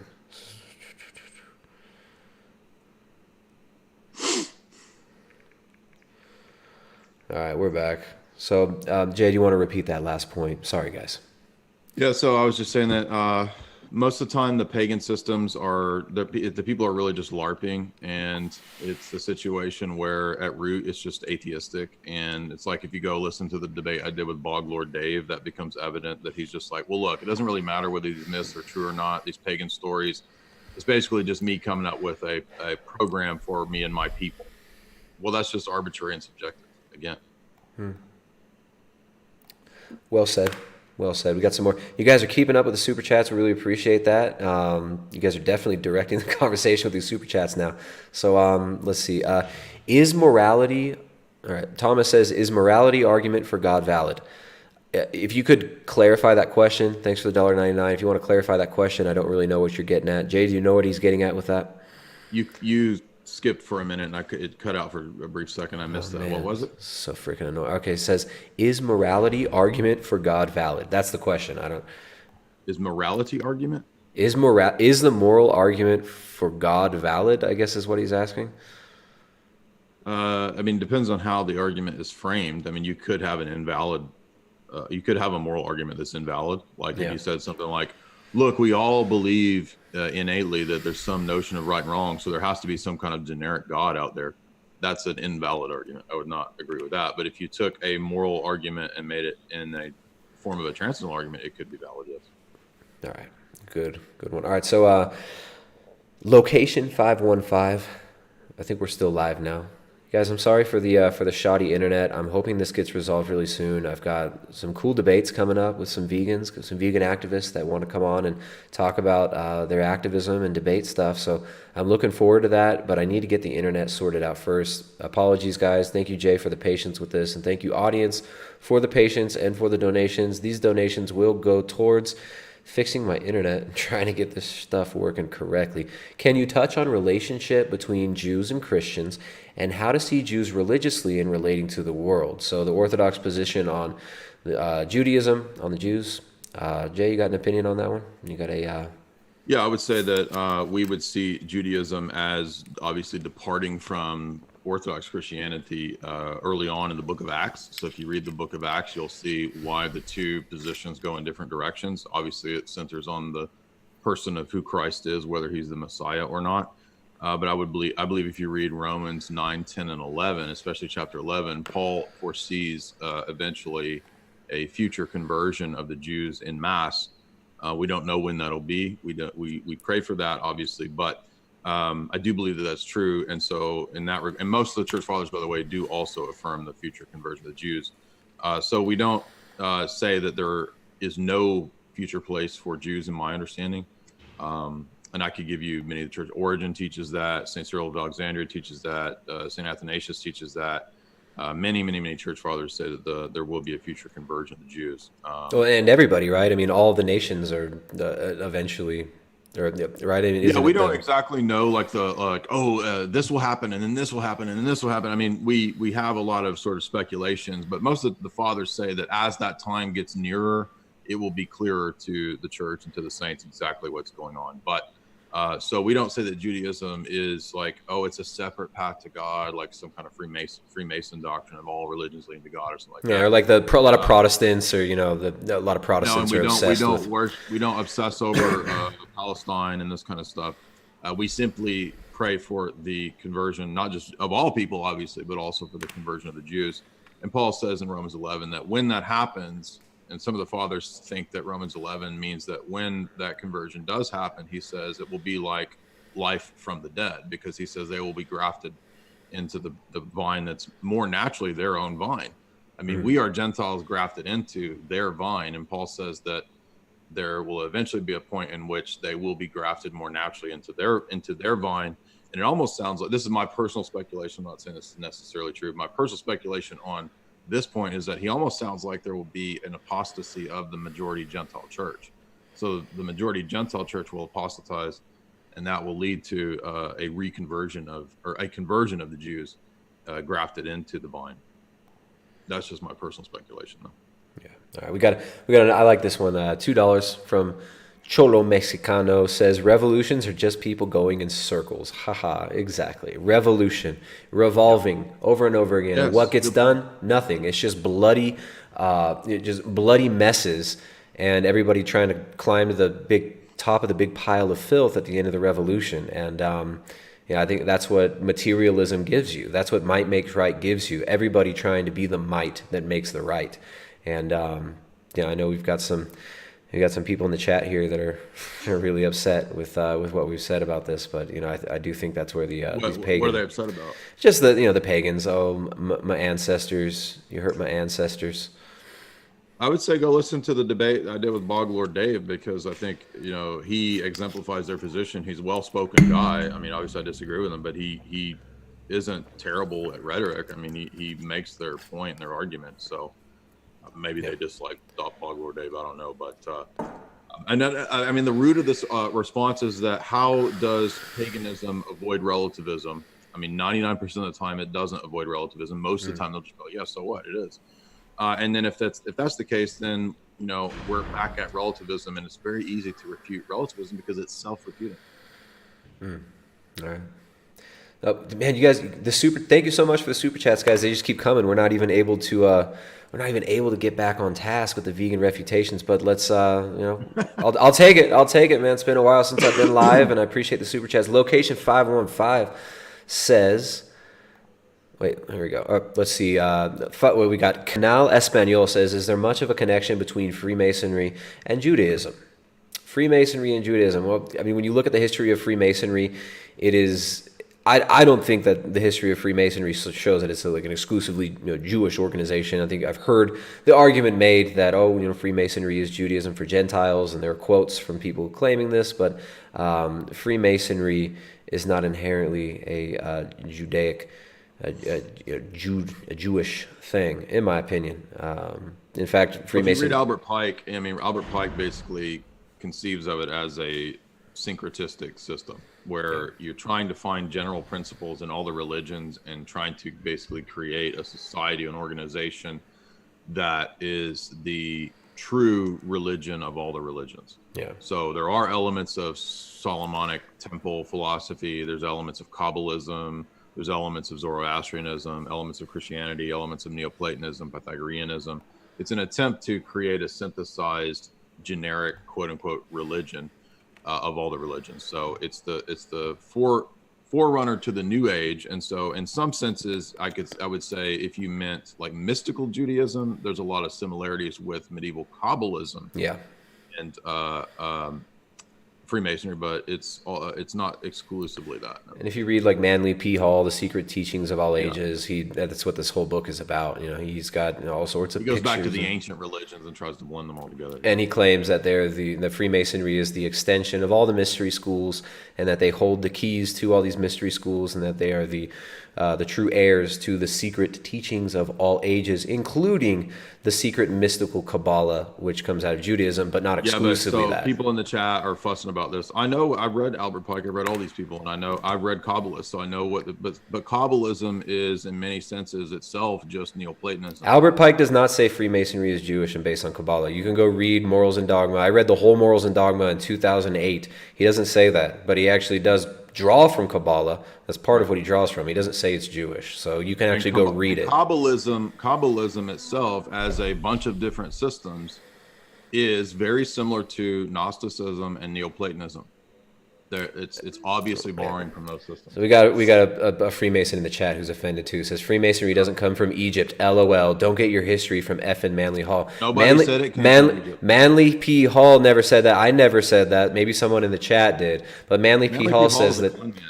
Manly P. Hall is a con man who spends like 20 lectures telling you about astrology, and then the end of that whole lecture series is, by the way, you need to accept the United Nations and have a world government. So it's just a bunch of con men. And he talks in this weird, nasally 1920s soy man voice, Manly P. Hall. So nobody. And by the way, and I'm not saying Manly P. Hall. I'm not saying Manly P. Hall runs Freemasonry. I'm just giving one example of a prominent Freemason who you can all read. You can't talk about this stuff without everybody taking your quotes out of context and trying to, like, you make one statement, it's like, oh, you just, you freaking, you dorks who are all triggered, you're just as big of dorks as Manly P. Hall and freaking Albert Pike. You're just as lame as them. And your interpretation of Freemasonry isn't even the true Freemasonry, right? Everyone, all these Freemasons, they all say, well, that's not the real Freemasonry. That's not the. Yeah, you all think you have the keys. You all have the secrets. We get it. All right, we'll move on. By the way, the Jacobson text, I've got it here somewhere in my book, so I can pull it out here in a minute. But she talks about it as a political tool of the British Empire for centuries. That's another important element that you can't forget in Freemasonry, is that it's a centuries-long tool of the British Empire. All right. Location 515. Look, appreciate all the super chats, man. Thank you so much. But we're here trying to talk about veganism. We're debunking the common arguments in veganism, and we're bringing this chat in a little bit of a different direction. But thank you for the super chat. You got one more. He says, some people say a lot of the revolutionary issues, Jews are at fault. Opinion.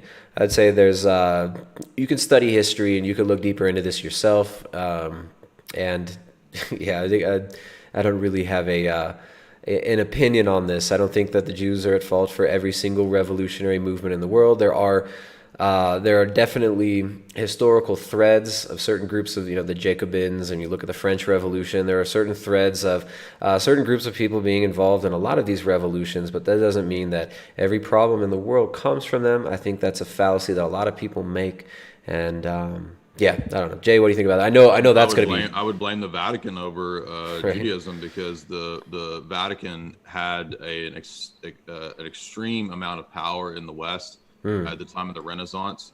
And while you can find different strands of mystical influence in the time of the Renaissance, it wasn't the Jews who got usury allowed in the West as a whole. It was the papacy. It was the papacy who promoted the Renaissance Hermetic doctrines. Now you could say, well, but there were Jews that believed these things. Yeah, but they didn't have power. The papacy had power. So if you want to lay blame, you can blame the papacy, because the papacy was the most powerful institution in the West for centuries, and it promoted all these things that all these trads and all these pagans are mad about.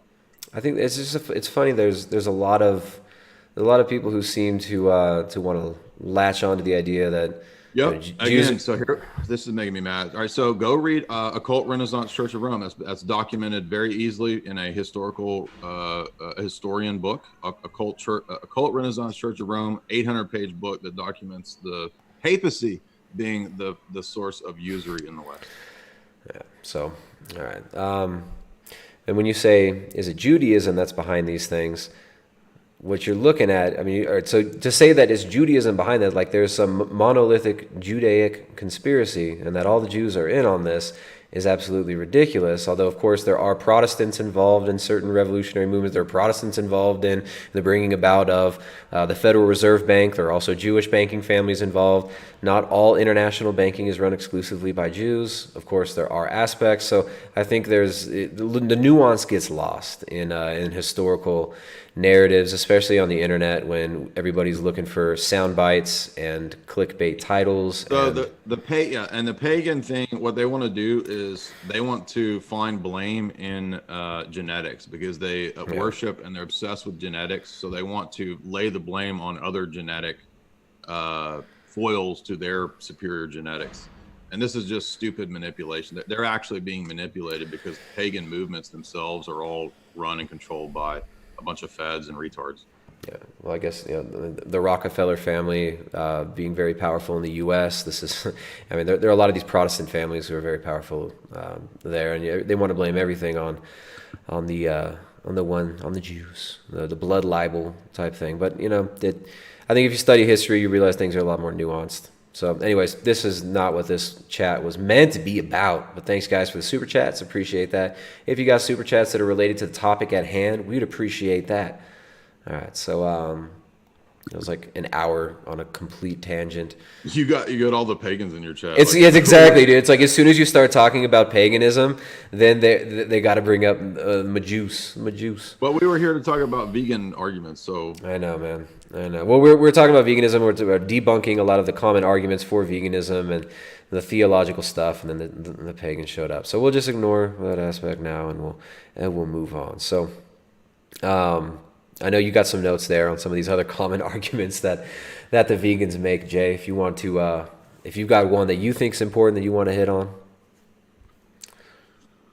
Well, we hit on rights, we hit on social constructs, we hit on the appeal to nature, we hit on we didn't hit on burden of proof. Let's see, what's another common one?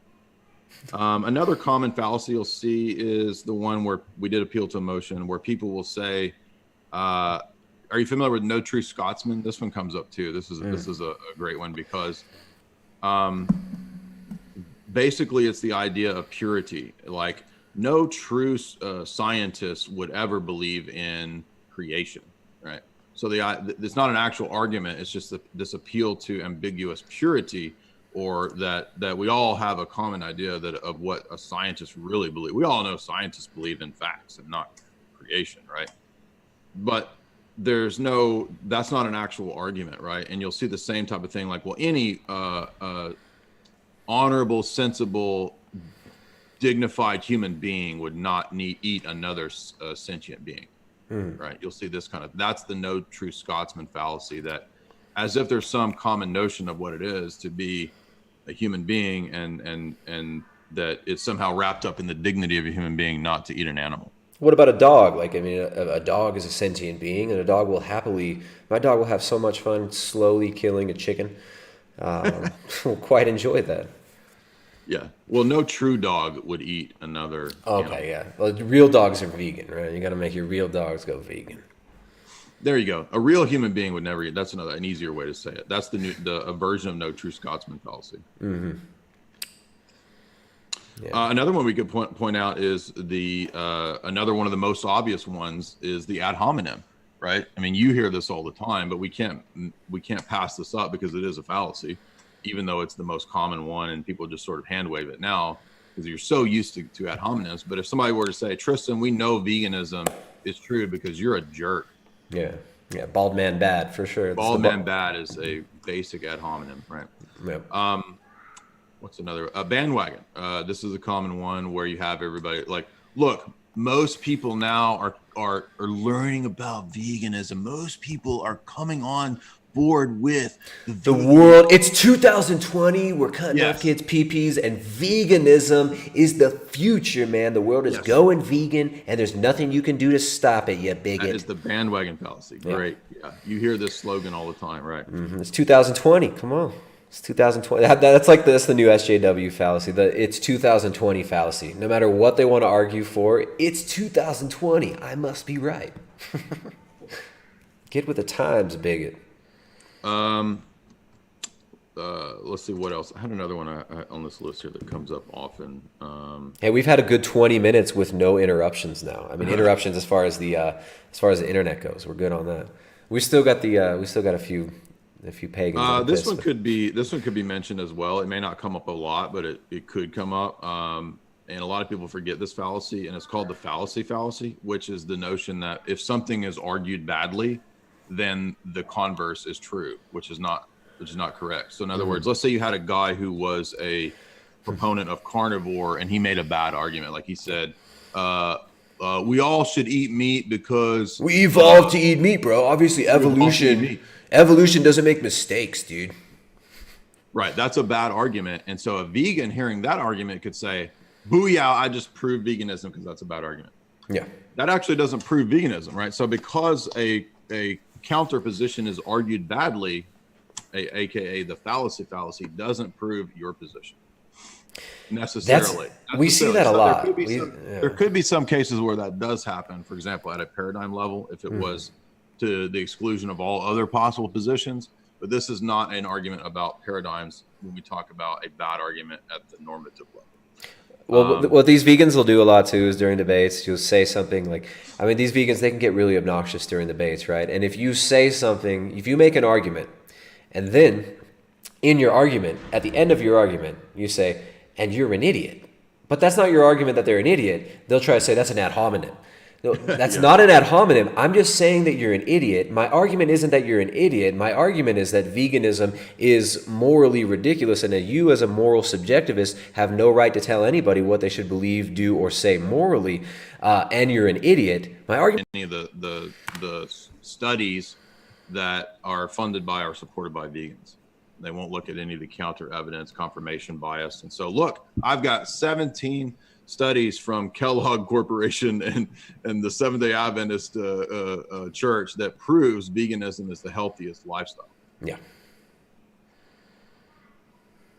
Well, it's funny because they'll reference the Seventh-day Adventist studies constantly. They'll constantly reference Seventh-day Adventist ideology and studies.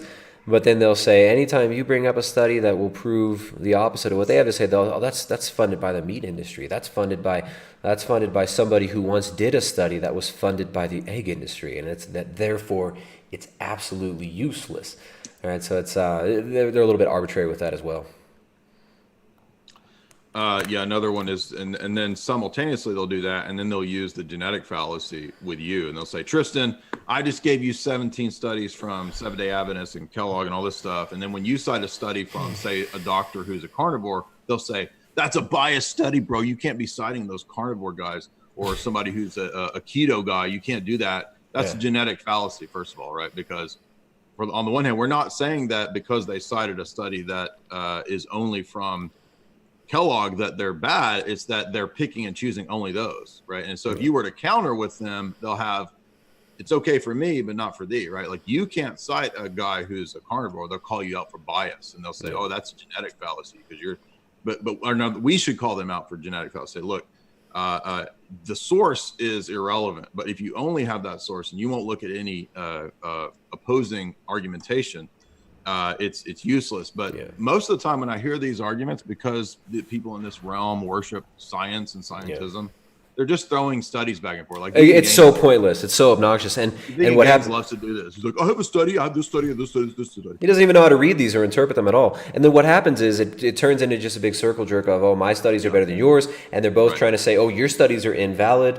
And both sides can be very arbitrary in this. Like a lot of the people from the carnivore or keto or just non-vegan side will come with their studies, and they'll say, look, here's this epidemiological study that shows that blank, blank, and blank.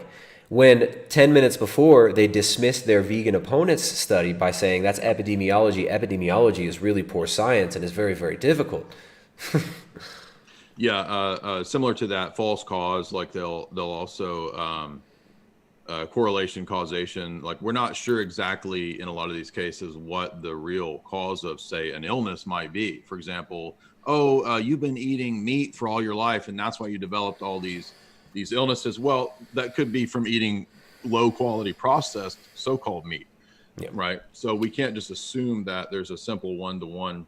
Oh, how about like pesticide exposure environmentally, right? I mean, we know that autism rates increase dramatically around fields that are heavily sprayed with pesticides. We've got all this other stuff environmentally that affects us, including electromagnetic radiation, non-native EMF. We've got all these things that do affect us. And to blame all your health issues on one thing always, I mean, it's kind of nonsensical. And both sides can be very, very guilty of the same thing. This is why ultimately I think if you're going to refute veganism, arguing over the science of the health of veganism versus non-veganism is a dead-end, pointless argument, and it really doesn't end up fruitful for either side.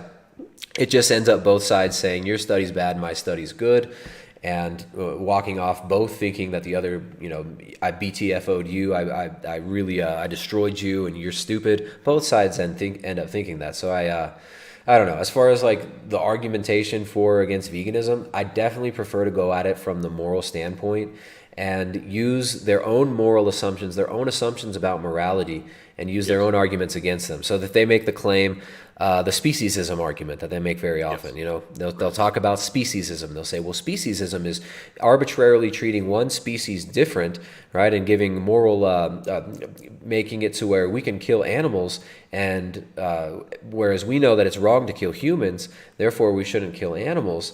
You can turn that around on them and say, okay, well, why is it okay for animals to eat other animals, but it's not okay for us? Are we going to go and prosecute the lion for murder? Are we going to go prosecute mosquitoes for murder, for eating our animal blood? Are they morally wrong for doing this? Right? So they're going to be they're going to be using these naturalistic fallacies, and you can really easily make them expose the arbitrary nature of their arguments and their bias against humans, right? Because they are speciesist against human beings. They want to make the claim that human beings are somehow different from animals, and we have moral agency when they just claimed that we're all the same. So right there, they're refuting themselves, and they're showing that they don't even believe the basic presuppositions that they're claiming they believe and that they're using to make their argument. I find that more fruitful for them because they see how arbitrary they're being, and they'll usually just end up going in a loop after that. But eventually maybe they'll think back on it and think, okay, well, maybe something is a little bit amiss in my worldview, and hopefully then question the deeper assumptions later on. Maybe they won't. Maybe they'll just walk away thinking they won, and appealing to emotion that we talked about earlier. The appeals to emotion are really common, but some of them do end up. Eventually, most of them do end up. They all end up leaving veganism, anyways. Remember, 85%. I think it was 84% of vegetarians and vegans within, I think it was 3 to 5 years, leave their the religion, right? They leave veganism, vegetarianism. 84% of people. So the recidivism rate, going back to so-called carnism, is very, very high. And there are a lot of reasons for that. First of all, it's nutrient deficient. Nobody can go long-term on these nutrient deficient diets. And second of all, they eventually end up realizing how stupid it is. And they're sick of being the most obnoxious person at the dinner table when they have to go visit their inhumane families and sit at the dinner table while they're eating meat. They get sick of it. And they want meat. They crave it. It's obvious. And as they will often point out, you're right to not get into the health debate side of it, because they will often tell you that veganism is not a position related to health. It's an ethical position. Exactly. You're not supposed to take this because it's healthier to you. That's selfish of you, dude. Yeah. It's not. Veganism is not a diet. Veganism is the exclusion of the exclusion of animal foods and the reduction. Let's look up the definition of veganism again, because this is actually hilarious. If we go to definition, according to the Vegan Society, the definition of veganism is. It seems like the chat has chilled out now. The pagans are not so pissed anymore. They've settled down there. All right, so the Vegan Society. Let's find this. Definition of veganism. A way of living which seeks to exclude, as far as is possible and practicable, all forms of exploitation of and cruelty to animals for food, clothing, or any other purpose. All of this is completely subjective. Possible. Completely subjective. What do you mean, what, as much as possible? Who determines what's possible, right? Do you mean physically possible? What about emotionally possible? What if I'm not emotionally able to not be vegan? What if I can't emotionally give up my connection to me? What if it's not practicable for me to give up animal foods because I feel like shit and wither away and feel like crap, right? What if my health is crashing? Does that make it impracticable? So this is very subjective. And then also exploitation. Who determines what is exploitation? Right? How do you know what is exploitation? How do you know what cruelty? What is cruel? What is cruelty? Right, so what is practicable? What is possible? What is exploitation? What is cruelty? So it's very, very crappy legalese here. I mean, imagine if this was a law. Imagine if this was like an international law. Like, we are declaring this a hard law. Veganism is a way of living which seeks to exclude as far as is possible and practicable all forms of exploitation of, cruelty to animals for food, clothing, or any other purpose. Man, the lawyers would have a have a really fun time with that one, because it's completely open to interpretation and is very, very loose, slippery legalese. So, I mean, even the very definition of veganism is something that I think is very important to bring up. How do you know what's practicable? What is practicable? Not practical, practicable. What does that even mean? It sounds a little more fancy than practical. Right, practicable. You add another syllable, so you sound smart. Why you guys gotta use all these college words? You guys using all these college words. There's another one. You'll see the false either or that comes up a lot. You'll see that like either you have to admit, this is part of ask yourselves dilemma that he tries to posit with you with the trait. Is that either you're going to eat humans or you are a vegan. So on a simpler level, that's the false either or fallacy. Yeah. Yeah. Well, so maybe we talk a little bit about name the trait, because that's some of these vegans, they think that that's their god, right? That's their second coming of Peter Singer and his heavy petting zoo is is name the trait. So name the trait argument is name the trait that makes. Let's find the exact word. What does a human possess different from an animal that makes it okay for you to eat an animal? Excuse me. What's the trait that an animal possesses that a human lacks that makes it okay to eat animals but not humans? Yeah. So when we start appealing to the fact that we are made in God's image and we have the faculty of reason and this kind of stuff, and animals are not, then he'll try to appeal to, you can't go there because that's meta, and that's meta, and we don't go into the meta. Meta has nothing to do with anything. Yeah, it does. That's why we don't grant to you at this point. So when they say name the trait that makes humans different from animals, where it makes it okay to eat animals but not okay to eat humans, right. All you have to say is human beings are made in the image and likeness of God, right? And so then they'll say, "Whoa, you can't go there. That's not proven." Yeah, but we're arguing worldviews. That's what that guy doesn't understand, is that he's operating on a classical foundationalist assumption of how words and language and truth operates. And once you try to point out that that's been refuted, and that Quine refutes that even up to today, so from David Hume all the way up to Quine, nobody has solved these dilemmas. And you'll notice, you see there the ask yourself stuff coming up, because he's actually promoting this at the behest of whoever his logic professor is. He doesn't actually know what he's talking about, but he's got a handler who sort of promotes his stuff. Does he have a logic professor? Is he actually a student? I didn't know that. I thought he was just. So he claims. Yeah, I highly doubt it. Well, he does. I don't know. He does seem to have a lot of time, like most students. Maybe he seems like one of those perpetual students whose parents pay for him to go to school from the age of 18 to 45. And yeah, that's cool. So that's why he won't allow the conversation to deal with anything meta-ethical or metaphysical, because he wants you to assume classical foundationalism and to start the argument given all of his premises. He wants you to assume naturalism. He wants you to assume materialism, which is complete nonsense. Why should we assume naturalism and materialism? And basic empiricism too. Mm-hmm. Yeah, so we got another. Grant me all my assumptions, and I will lead you to my conclusion. Basically, is what he said. Yeah, exactly. Let's see. What are some other common vegan arguments? Because I mean, that one falls apart really quickly, and that's the one that they think is like the pinnacle, right? You tell me one that you've heard a lot, and we'll see if we can find a fallacy. Like, what's one of the more common ones that they will say? Tristan, blah blah blah. Let's pull up some. Let's pull up some vegan debates. How about that? We got some vegan debates here. We can check out some of these vegan evangelicals. Let's see. I've got one. Is it this one? No. This one.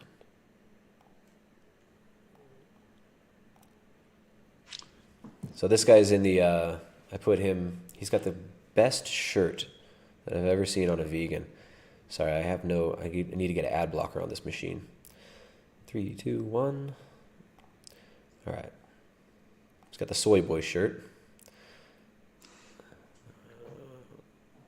Oh, you guys can't see it yet. Excuse me. Can I run to the restroom real quick while you play that clip? Yeah, take a break, run to the bathroom. I'll play the clip. Let's see. There we go.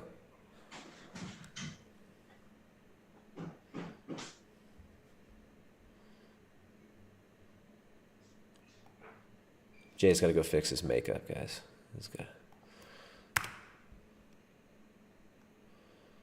We got a quick break here. Let's see. All right, let me come back to the super chats. We got Eric Partello sending $2. Says, keep up the good fight, guys. Thank you, man.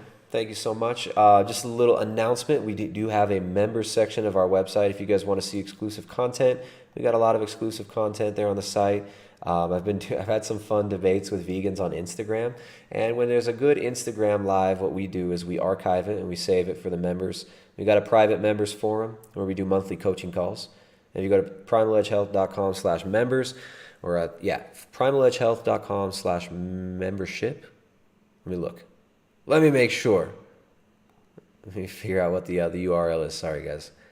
I always forget to talk about some of these things. So primaledgehealth.com/membership. It's the first link in the description down below. You guys can become members. We do monthly coaching calls on there. Community of like-minded people. It's not like a troll community where we support each other and where you can learn from each other. And you do get discounts on our products from our website as well. We got a lot of new articles on the website. We've got a free guide to how to include more organs in the diet, how to eat more organ meats, Jessica's awesome secrets to making nutrient-dense animal foods and organ meats. And then, of course, if you do want to support us, you can support via PayPal. That is always helpful. The demonetization, the being hidden in the algorithm is always affecting us. Our channel is actually, the growth of this channel was, we were getting 3,000 new subscribers every month, consistently, right? 3,000 new subscribers every single month. Now we get like 200 new subscribers a month, right? They've effectively cut off the growth of this channel, even though we get more views on a lot of these videos than we ever have. So please support us if you feel so inclined. Become a member. Check out the membership section. Also, you can check out the Carnivore Cookbook. 0 carb recipes for people who really love animals. This is available at primaledgehealth.com. Show you how to make the most nutrient-dense, whole, unrefined foods, the only foods that the body requires, which are animal foods. The only foods that you can live off of exclusively are animal foods. You can't live exclusively off of plant foods. You will wither away if you do not supplement heavily. And even with heavy supplementation, you risk heavy degeneration. So check out the Carnivore Cookbook, Jessica's book, 0 carb recipes for people who really love animals. And become a member of the website for exclusive content. We've got some exclusive interviews there. We've got some really good Instagrams. I do some Instagram lives every once in a while that are pretty fire. We save those. And we save those debates. And we put them up there for the members of the website. Jay's taking a break right now. Then we're going to watch some vegan videos in the next segment. How long have we been streaming? Oh, there you go. Cool. Sorry. There we go. Multi-guest 3. All right. Here we go. So we've got this young gentleman. He's a the uber vegan here. Let's I'm gonna have to change the audio settings. The vegan uber mensch on screen here. The over vegetable. The uber veg, the uber soy. So vegan uber mensch Humane Hancock is here. Humane Hancock. I mean, this is a real person. This is not satire. That's his real face. That's not a cartoon of the new male, right? Like, he starts the video off in full soy face. He's a sadder version of the Wojak. You know, the Wojak that's like. All right, so I'm gonna have to change. I'm gonna change the source. Jay, you're not gonna hear me talking, but you'll hear this video, and I will stop whenever you want to stop. The audience will be able to hear you, the video, and me, but because of my my tech skills, this is how I gotta do it. That's fine.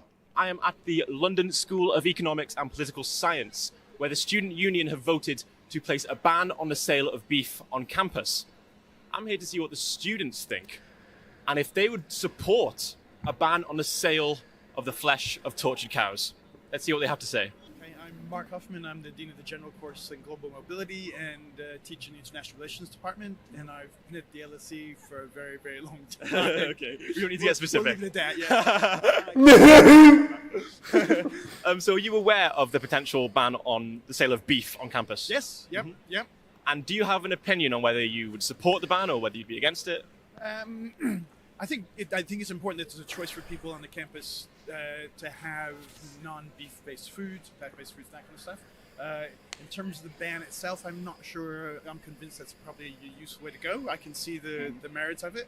I don't eat a lot of meat myself, so it wouldn't bother me particularly. But I think moving to sustained sources of beef, and where the beef comes from, that would be an important part of a campaign. An outright ban, not sure about.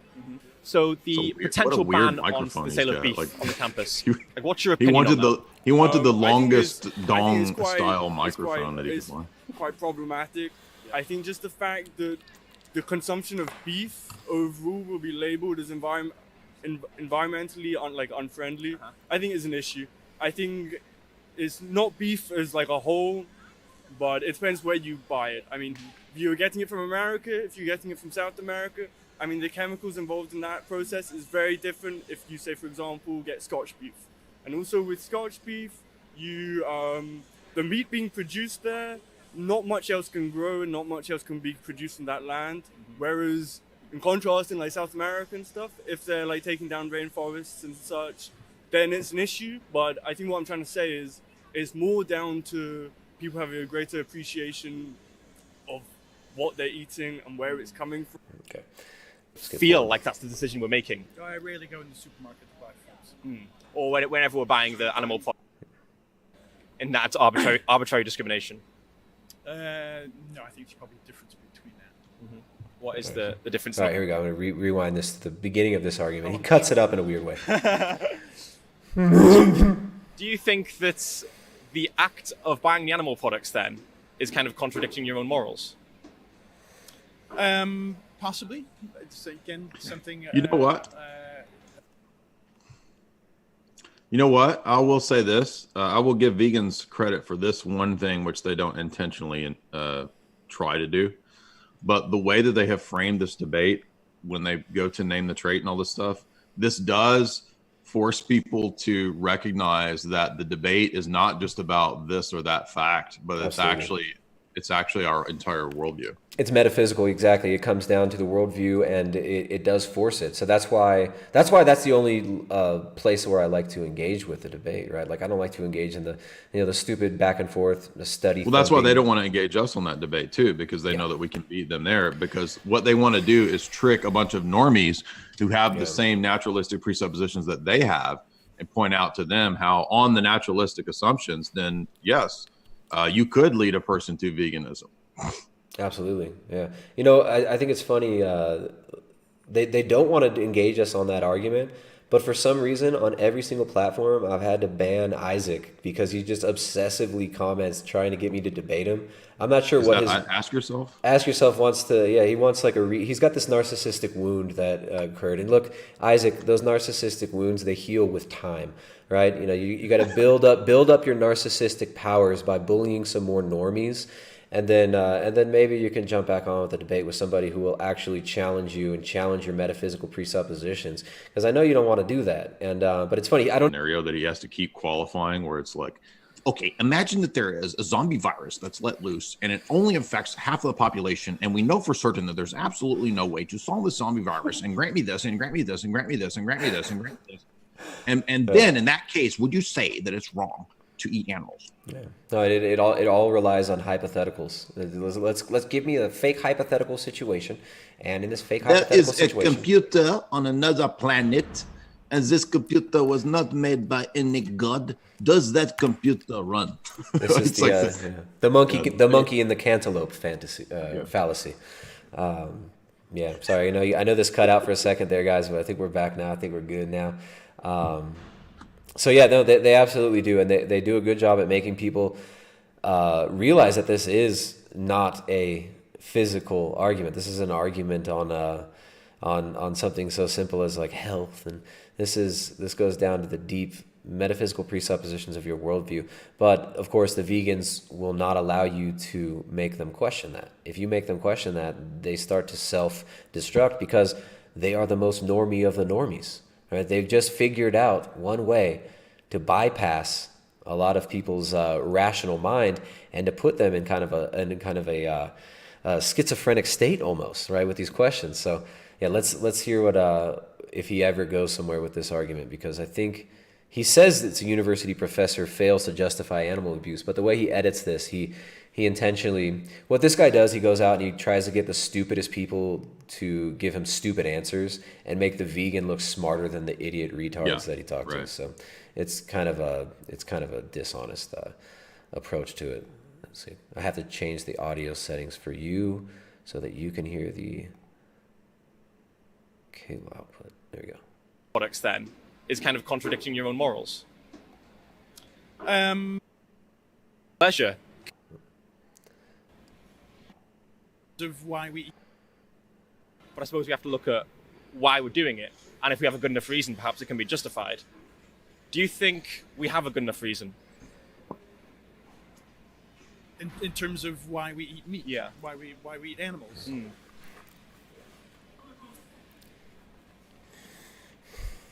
In terms of food sourcing, probably arguments that no, in terms of that there are better, more healthy, sustainable ways of putting food on your plate. In terms of okay, I'm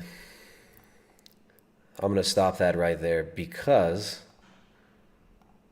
this is where the average normie who just spends his days watching TV and listening to the rhetoric on the television, they can't refute this because they buy into all this bullshit that they hear, right? How many times has it been repeated to most of us that animal foods are bad, animal foods are destroying the planet, animal foods are making the climate change, the gods are mad, the gods are angry, the climate's changing. Oh shoot, I don't hear you. Hold on. Are you muted?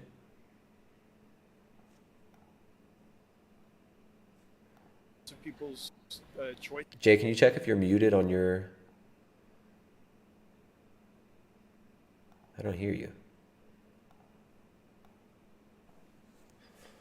I hear... Shoot. All right, my speaker's working. I think you're muted on your end, Jay.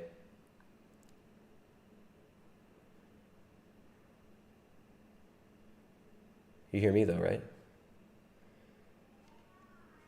Uh-oh.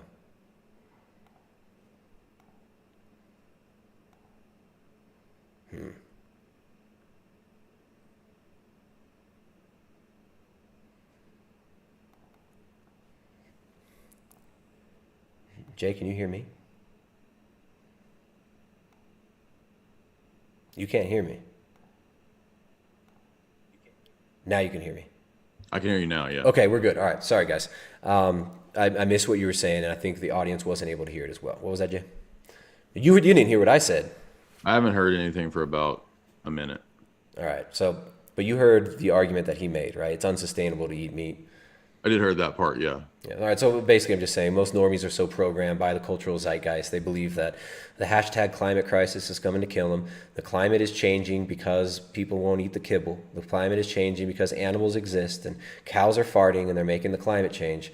And this is absolutely untrue, and this is complete social engineering, right?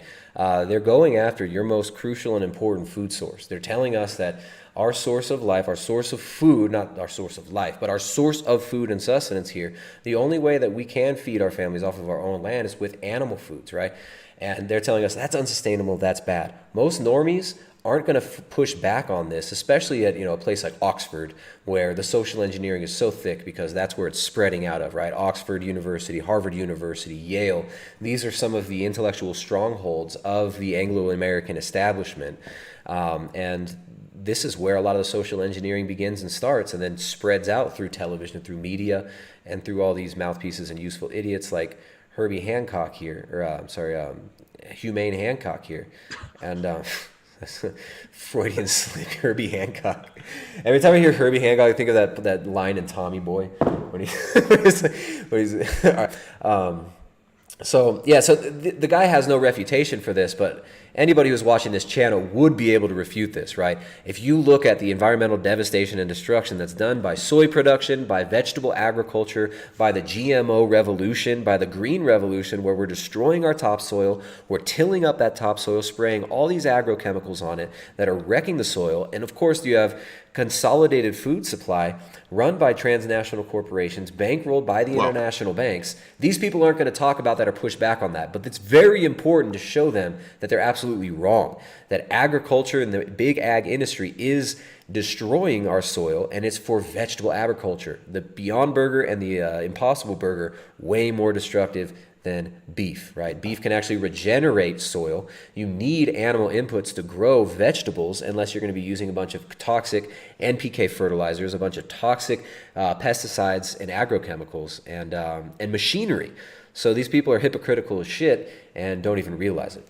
Well, this is the unfortunate effect of choosing to be in normiedom. If you choose to mock people like myself or you and call us conspiracy theorists, and you decide that you want to be in the matrix, then you're going to pay the cost when you reject the truth, right? So you're going to go along with the narrative of climate change and overpopulation and all of this stuff, GMOs that you've been talking about. You're going to default accept the normie lifestyle, the normie diet, the normie worldview. And this is going to be destructive for you because that entire worldview is engineered to make sure that you are alienated, alone, childless, in a coffin apartment, in a smart city. And it's engineered for your destruction. So you're actually buying your own destruction. So it's not actually hurting us who live in the real world. You living out there, actually being sustainable, not being sustainable in this phony corporate sense, but actually being sustainable in Ecuador. So, we've got two different worldviews of this false counter culture that these people are involved in. They think that they're the rebels. It's all a completely corporate created counterculture. And they laugh at people like us who actually live healthy lifestyles, who actually seek spiritual health, seek physical health. And they want to castigate us as, quote, conspiracy theorists. But the reality is that you can't make reality what you want it to be. You either conform to reality or you suffer the consequences. Yeah. So I've got the sun. I'm gonna have to cover this. I got this skylight up at the top, and it's like burning my head right now. Awesome. So Bald Man Bad's got to put his goofy hat on, guys. I got my farmer hat on today. But absolutely, man. I mean, these people have no idea what's actually destroying their health, and they're blaming it on the animal foods that they barely eat anyways. This guy barely eats meat. Good point. And, this guy's got pre-diabetic looking body. I mean, the guy obviously he's unhealthy, right? Pudgy, pale, old professor at this university, and this guy probably wonders why he feels like shit all the time. And he's thinking that meat is a problem, that animal foods are a major problem, when animal foods are, first of all, not inherently unsustainable at all. Second of all, the very economic entities that created this globalist system of food production, the very economic entities that created these massive slaughterhouses, consolidated the meat processing and meat packing industry in the United States on behalf of 4 corporations, right? You got like JBS, Cargill, Tyson Foods, and the other one, I forget its name. It's not Bunge, but the meatpacking industry is completely consolidated. But those same corporate entities are also pushing the plant-based kibble on you, right? Cargill, who owns much of the meat processing industry in the United States, that's responsible for what the vegans call factory farming, which in and of itself, the term factory farming is, it's kind of a red herring. And factory farming itself is essentially a straw man. These people are getting you to destroy your ability to feed yourself off your own land, getting you to destroy your ability to get nutrient-dense, nourishing animal foods because of the economic system that they set up. So you have the World Business Council for Sustainable Development, which consists of some of the biggest polluters in the world. You've got BP, Shell, you've got Cargill, you've got Monsanto, Bayer Pharmaceutical, Merck, IKEA, Starbucks, Google, all members of the World Business Council for Sustainable Development, talking about we're going to be sustainable, we're going to change this, we're going to make everything sustainable, and they are pushing for plant-based diets. They're pushing for banning meat, and they're pushing for a global economic order that will essentially exalt big agriculture, big pharma, and the mass production of these plant-based junk foods in lieu of the healthy foods that you actually need to survive, making you further dependent on pharmaceutical drugs, making you further dependent on a massive supplement industry that is also dependent on massive inputs of slave labor. Right? So all these vegans have... All right, I'm back. So anyways, that cobalt that's required for all you vegans to take your vitamin B12 supplements, they're using fermentation to make that, and they have to use raw materials that come from slave labor from children in the Congo. All right, so you are destroying the planet in order to harvest all this cobalt so that you can actually take your vitamin B12 supplements, eat your plant-based kibble that's mass manufactured by the very economic entities who you believe is creating this so-called animal holocaust, and you are actually destroying the ecology, or whatever you want to call it. You're actually destroying the topsoil. You're actually destroying your own gut. You're actually destroying economically the global south and a lot of the poor nations in the third world countries of the world with your choices. But you think it's good. You're patting yourselves on the back, telling yourselves that you are so enlightened, that you're so much better than everyone. So it's totally backwards. Sorry, how's the connection now? They had to cut out right then. All right. You hear me still, right, Jay? Jay, you there? Yeah, I'm here. Sorry. Okay, there you go. Now you're unmuted. Yeah. Okay. All right. Cool. All right, let me switch the audio over here. All right, let's listen to his argument and see where he actually goes with this. Some taste. That's going to be a different argument. Yeah. I mean, do you think that the sensory pleasure people get from eating animals, is that a good enough justification for the violence to the animals? Probably not. Do you see any ethical issue with the act of killing? No. At all? No. So if I was to kill my cameraman, would that be an ethical issue? I mean, I'm not going to delve into that too much. But it's obvious. In a human context. Humans killing humans, of course, we're told that, this goes against every kind of natural, justice, and, human, I don't know, nature. Yeah. But I do not have an issue with killing an animal. I think you do it efficiently. And, you have to value it. You have to value, So now he's going to say, what if I kill you efficiently and I value you? But it's worth it. For the carcass, for the meat, and as long as I respect it, that's okay. So you wouldn't accept it in a human context? No. So my question is, that's good to hear. My question is, what is the difference, I guess the moral difference, between killing the animal and killing the human? Yeah. I mean, that's a good question. That's a fucking good question. Look, it's tough. Yeah. It's tough. It's just, food chain, I am very willing to see an animal as something I can consume, and it's something that you... Okay, so again, with that name the trait, right? They always got to do the name the trait argument. And this dude completely fails the name the trait thing. And it works on most normies, right? This name the trait argument, that what's the difference? Why can I kill animals but I can't kill you? These people who believe that we're just beasts, if you believe in this bestial philosophy of Darwinism, of materialism, then you can fall prey to this. Right? So this is why I think it's always important to go down to the paradigm level. You look at the foundations of their worldview, their epistemology, where they're coming from, and you question that. But of course, this guy, he's an Oxford University student, and he doesn't even think to do that. You hear me, right? Yeah. I'm sorry. You getting slayed by vegans online or what? You getting pwned? No, I'm just telling, there's a whole bunch of drama at the same time. I started looking at that when it cut out for like a minute, so I'm sorry. I got distracted. Did I cut out again? What the hell? I mean, a minute ago, not right now. Yeah. Okay.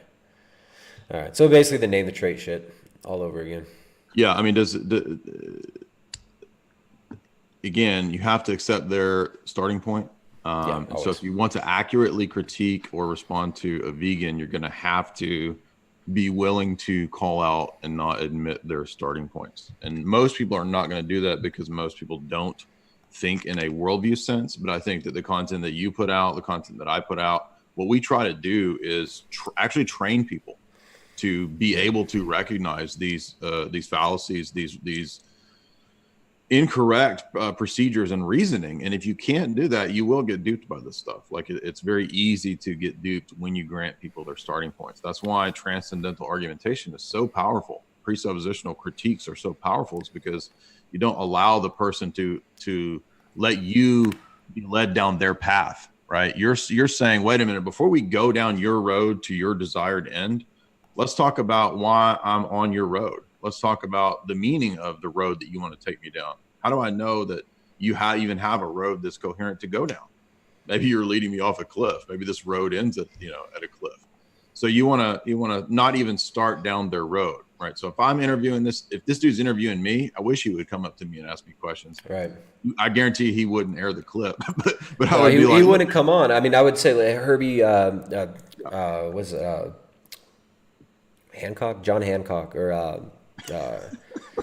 John Hancock, come on and debate myself, or you could go on and debate Jay. Come on, man, come and talk to me or Jay or both of us. We'd love to actually hash out this conversation with you, because let's talk about what are normies. Ethics. Yeah, exactly. Let's do some simple questions. What are ethics? Yeah, where do ethics come from? How do we know what is morally right or wrong? How do we know what's morally right or wrong? And they're going to come down to appealing to emotion, which they'll tell you can't appeal to emotion. That's a fallacy. If you try to appeal to emotion, because they understand some of the logical fallacies. These people have studied it, but they will make the same mistakes that they claim other people are making. So they'll do special pleading. This is another one you'll see a lot with these kind of people is that you're held to a standard that they're not, right? Yeah. Like, I don't have to justify my claims. You got to justify your claims. They'll say, well, why do you think it's okay to promote the unnecessary suffering of animals? And you can say, well, why do you think it's okay to promote the unnecessary suffering of humans on a vegan diet? Right? If I was forced to be on a vegan diet, I would be suffering. That would create suffering for me. No, mate. I don't have to answer that question. The burden of proof is on you, mate. Yeah. So they'll switch the burden of proof, right? Yeah, absolutely. Sorry, let's watch a couple more minutes of this, and then we can start wrapping up. We could finish this video, and then we can wrap it up. We've been going for like 2 hours. You guys got any more super chats? Throw them in there. I want to thank all you guys for the super chats, even though a lot of them were totally off topic. I see the people who are asking the off-topic super chat questions, they're gone now. They don't even care about the content of this. Isn't that funny? They just come in and they just go around. They try to bring things in their own little direction. They don't care about the content you're actually trying to make. They want you to talk about what they want to talk about. So it's kind of annoying. But you know what? You guys are welcome if you stay on point. One guy's still here. No, there you go. There we go. Some of them are still here. So some of them do care. And I know that name. I know you've been around for a while, so you're not guilty of that. But there were some people in there, they don't care about this content. They just want to spread their questions about. And that's cool. It's the internet. Do what you got to do. So let's finish this. Using my judgment, I can kill and... If I was to say to you, like, using my judgment, I'm happy to see this cameraman as meat. And I want to eat him. That wouldn't necessarily make it moral, right? No. Just some murderers and rapists, they see themselves as doing something okay, but we'd say there's a victim to your choice. And when it comes to killing an animal, I guess there's a victim to our choice. So the question becomes, how do we justify the act? Yeah. You said before that if the action is hurting someone else, then it's justified in being banned. Do you think that killing the cow or breeding and using the cow, is that hurting the cow? Okay, so hurting, right? Unjustified hurting, what you just pointed out. I mean, there's so many assumptions wrapped up into this that it's wrong to hurt beings, or that beings, in all cases, that we should avoid suffering. I mean, this is arbitrary. Like, on what basis do we know that it's wrong, or that we should avoid suffering? Now, I think that yes, in a sense, you can say that we should avoid unnecessary suffering, but this argument is being expanded from avoiding unnecessary suffering to, therefore, we should not eat meat. That's where he's trying to take this. Well, what is necessary? How do we determine what's necessary and what's not? It's not even necessary for me to be alive. Right. I mean, if it's good for us to eat meat, then that is a necessary suffering that is part of this world. And also, yeah, absolutely. And a lot of these people, they're going to say, oh, well, you know, I don't adhere to the Christian worldview. I don't believe in a God, right. But I'm more aligned with Buddhism or with even Hinduism. Buddhism says that life is suffering. So life is suffering, yet you want to get rid of all suffering. So I guess you want to get rid of all life, right?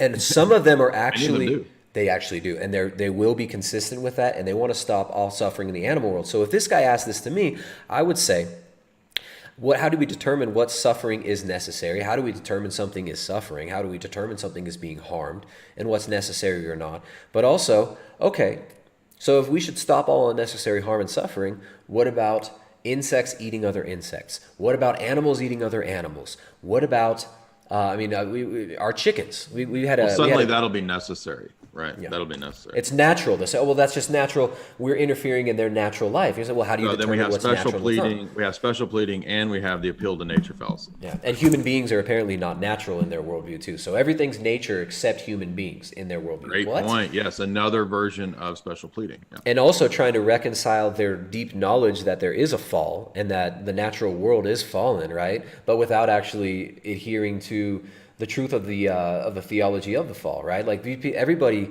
sees that the world is fallen, but they're unable to reconcile it or describe it in their worldview without proper theology.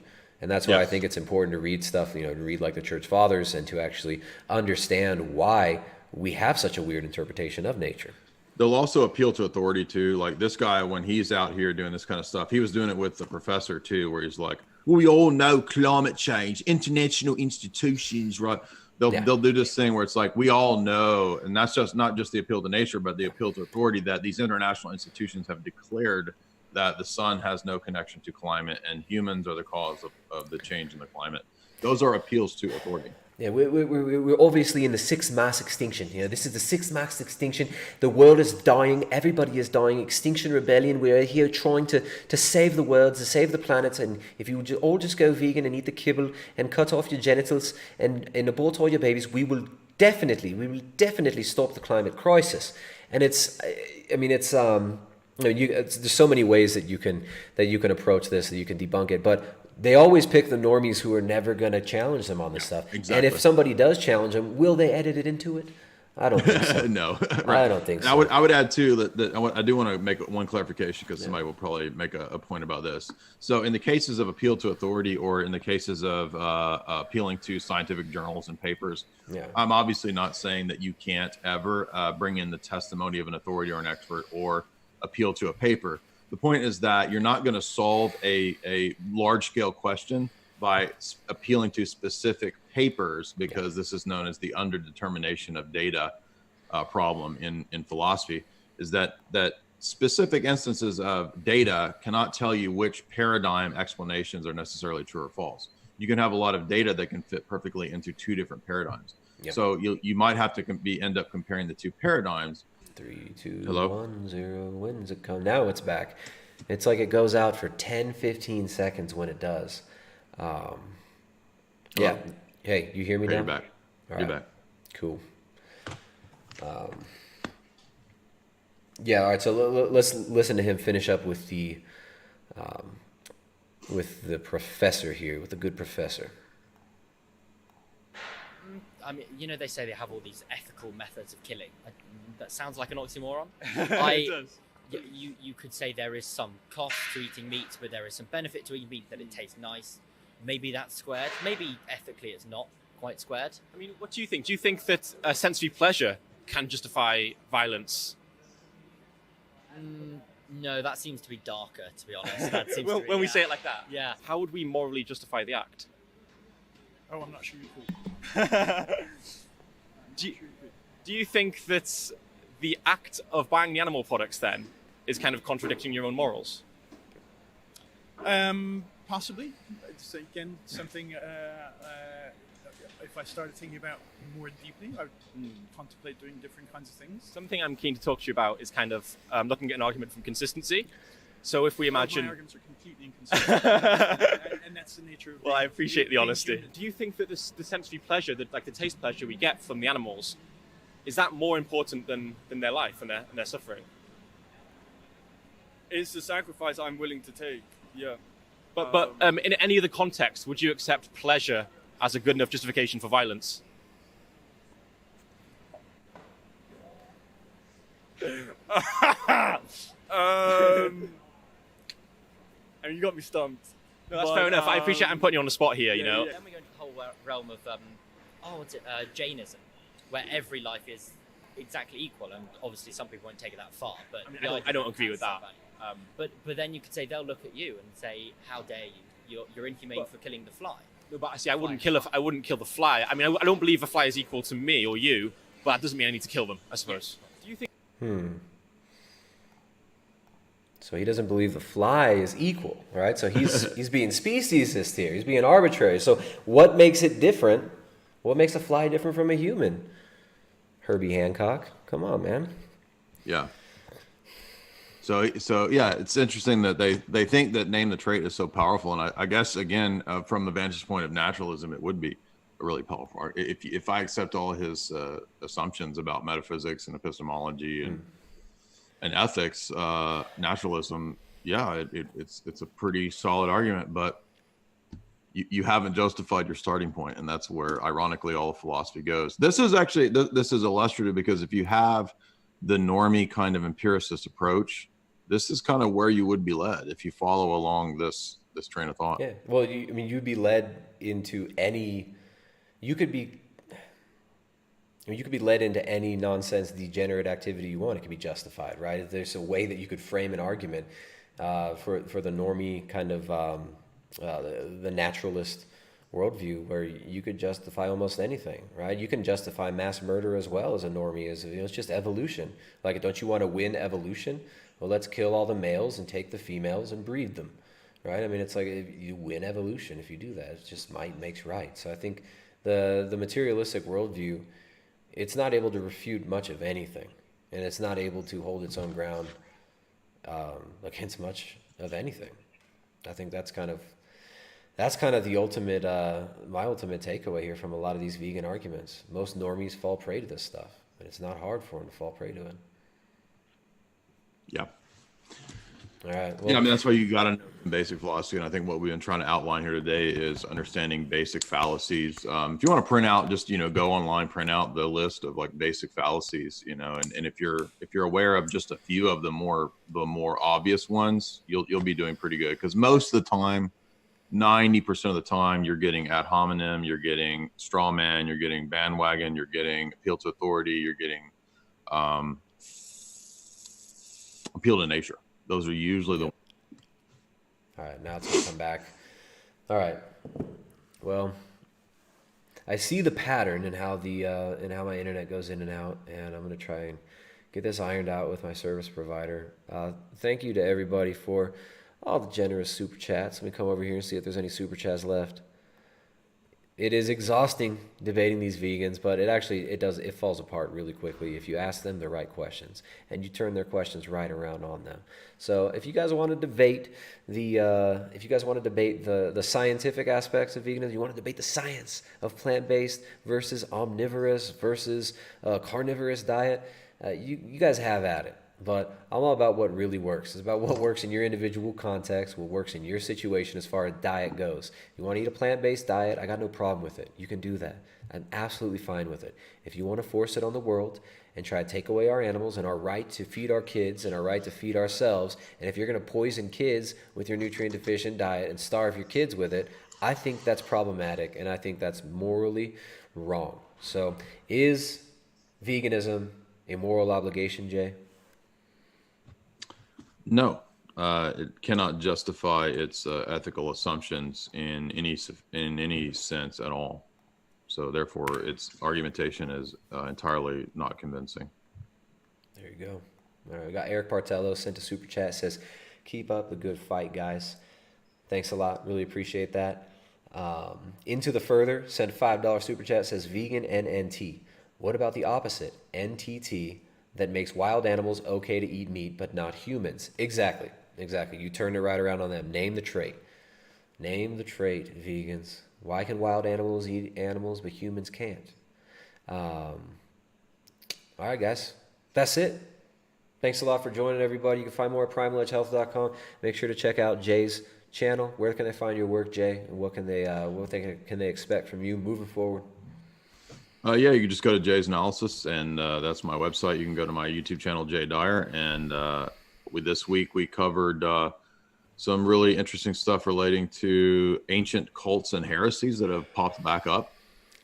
We covered an interview last night with Nina Vizentina about psychopaths. And then I did a video yesterday on the movie Gretel and Hansel, which is kind of a weird, trippy witchcraft telling of the Gretel and Hansel story. It's a new movie that's out. Cool.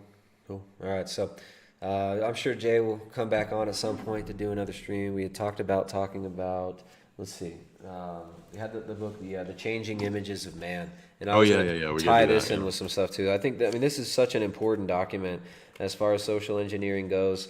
What we see with all this whole vegan movement as well, and the pushing of New Age philosophy, the use of universities and media for the programming of the masses into this new vision of what man is and man's place in the universe. Because just like we're talking about here, man being made in the image and likeness of God completely refutes the vegan argumentation if you use this properly and if you actually understand this. Now, they're trying to reshape and reformat our relationship with ourselves, our vision of what we think we are, where we come from, and where we're going. So the Changing Images of Man, this book by the Stanford Research Institute, the Center for the Study of Social Policy at SRI International. Joseph Campbell was involved in this. Very, very interesting one. We're going to talk about this soon. Maybe we'll do a multi-part series on this and tie this into some of what we see as far as cultural zeitgeist and the social engineering goes. But you guys can find more at primaledgehealth.com. Become a member of the website if you guys want to get exclusive content. We've got some fun. I did a couple of funny debates with vegans on Instagram. You could find those videos in our membership section in our private forum. We do twice monthly coaching calls on there as well, and you get discounts on everything that we got on our website. I want to thank you guys for supporting. If you want to support via PayPal, you can, and you are encouraged to. These videos get demonetized, they get hidden in the algorithm, and we appreciate all your guys' support. We appreciate everybody here who's sending them super chats. Let's see, Location 515, I see you sent some nice fat super chats today. Thanks, man. Let's see, OK's up in the chat. OK's always here moderating the chat. We've got the Norwegian Noose who stopped by. We had my buddy Carnival stop by. So a lot of we want to thank all the bigots in the chat for hanging out. And thank you guys for supporting the work we do. Make sure to check out Jay's Analysis. And I'm out of here, guys. Thanks. Awesome, dude. Thank you. Yeah, all right, we're done.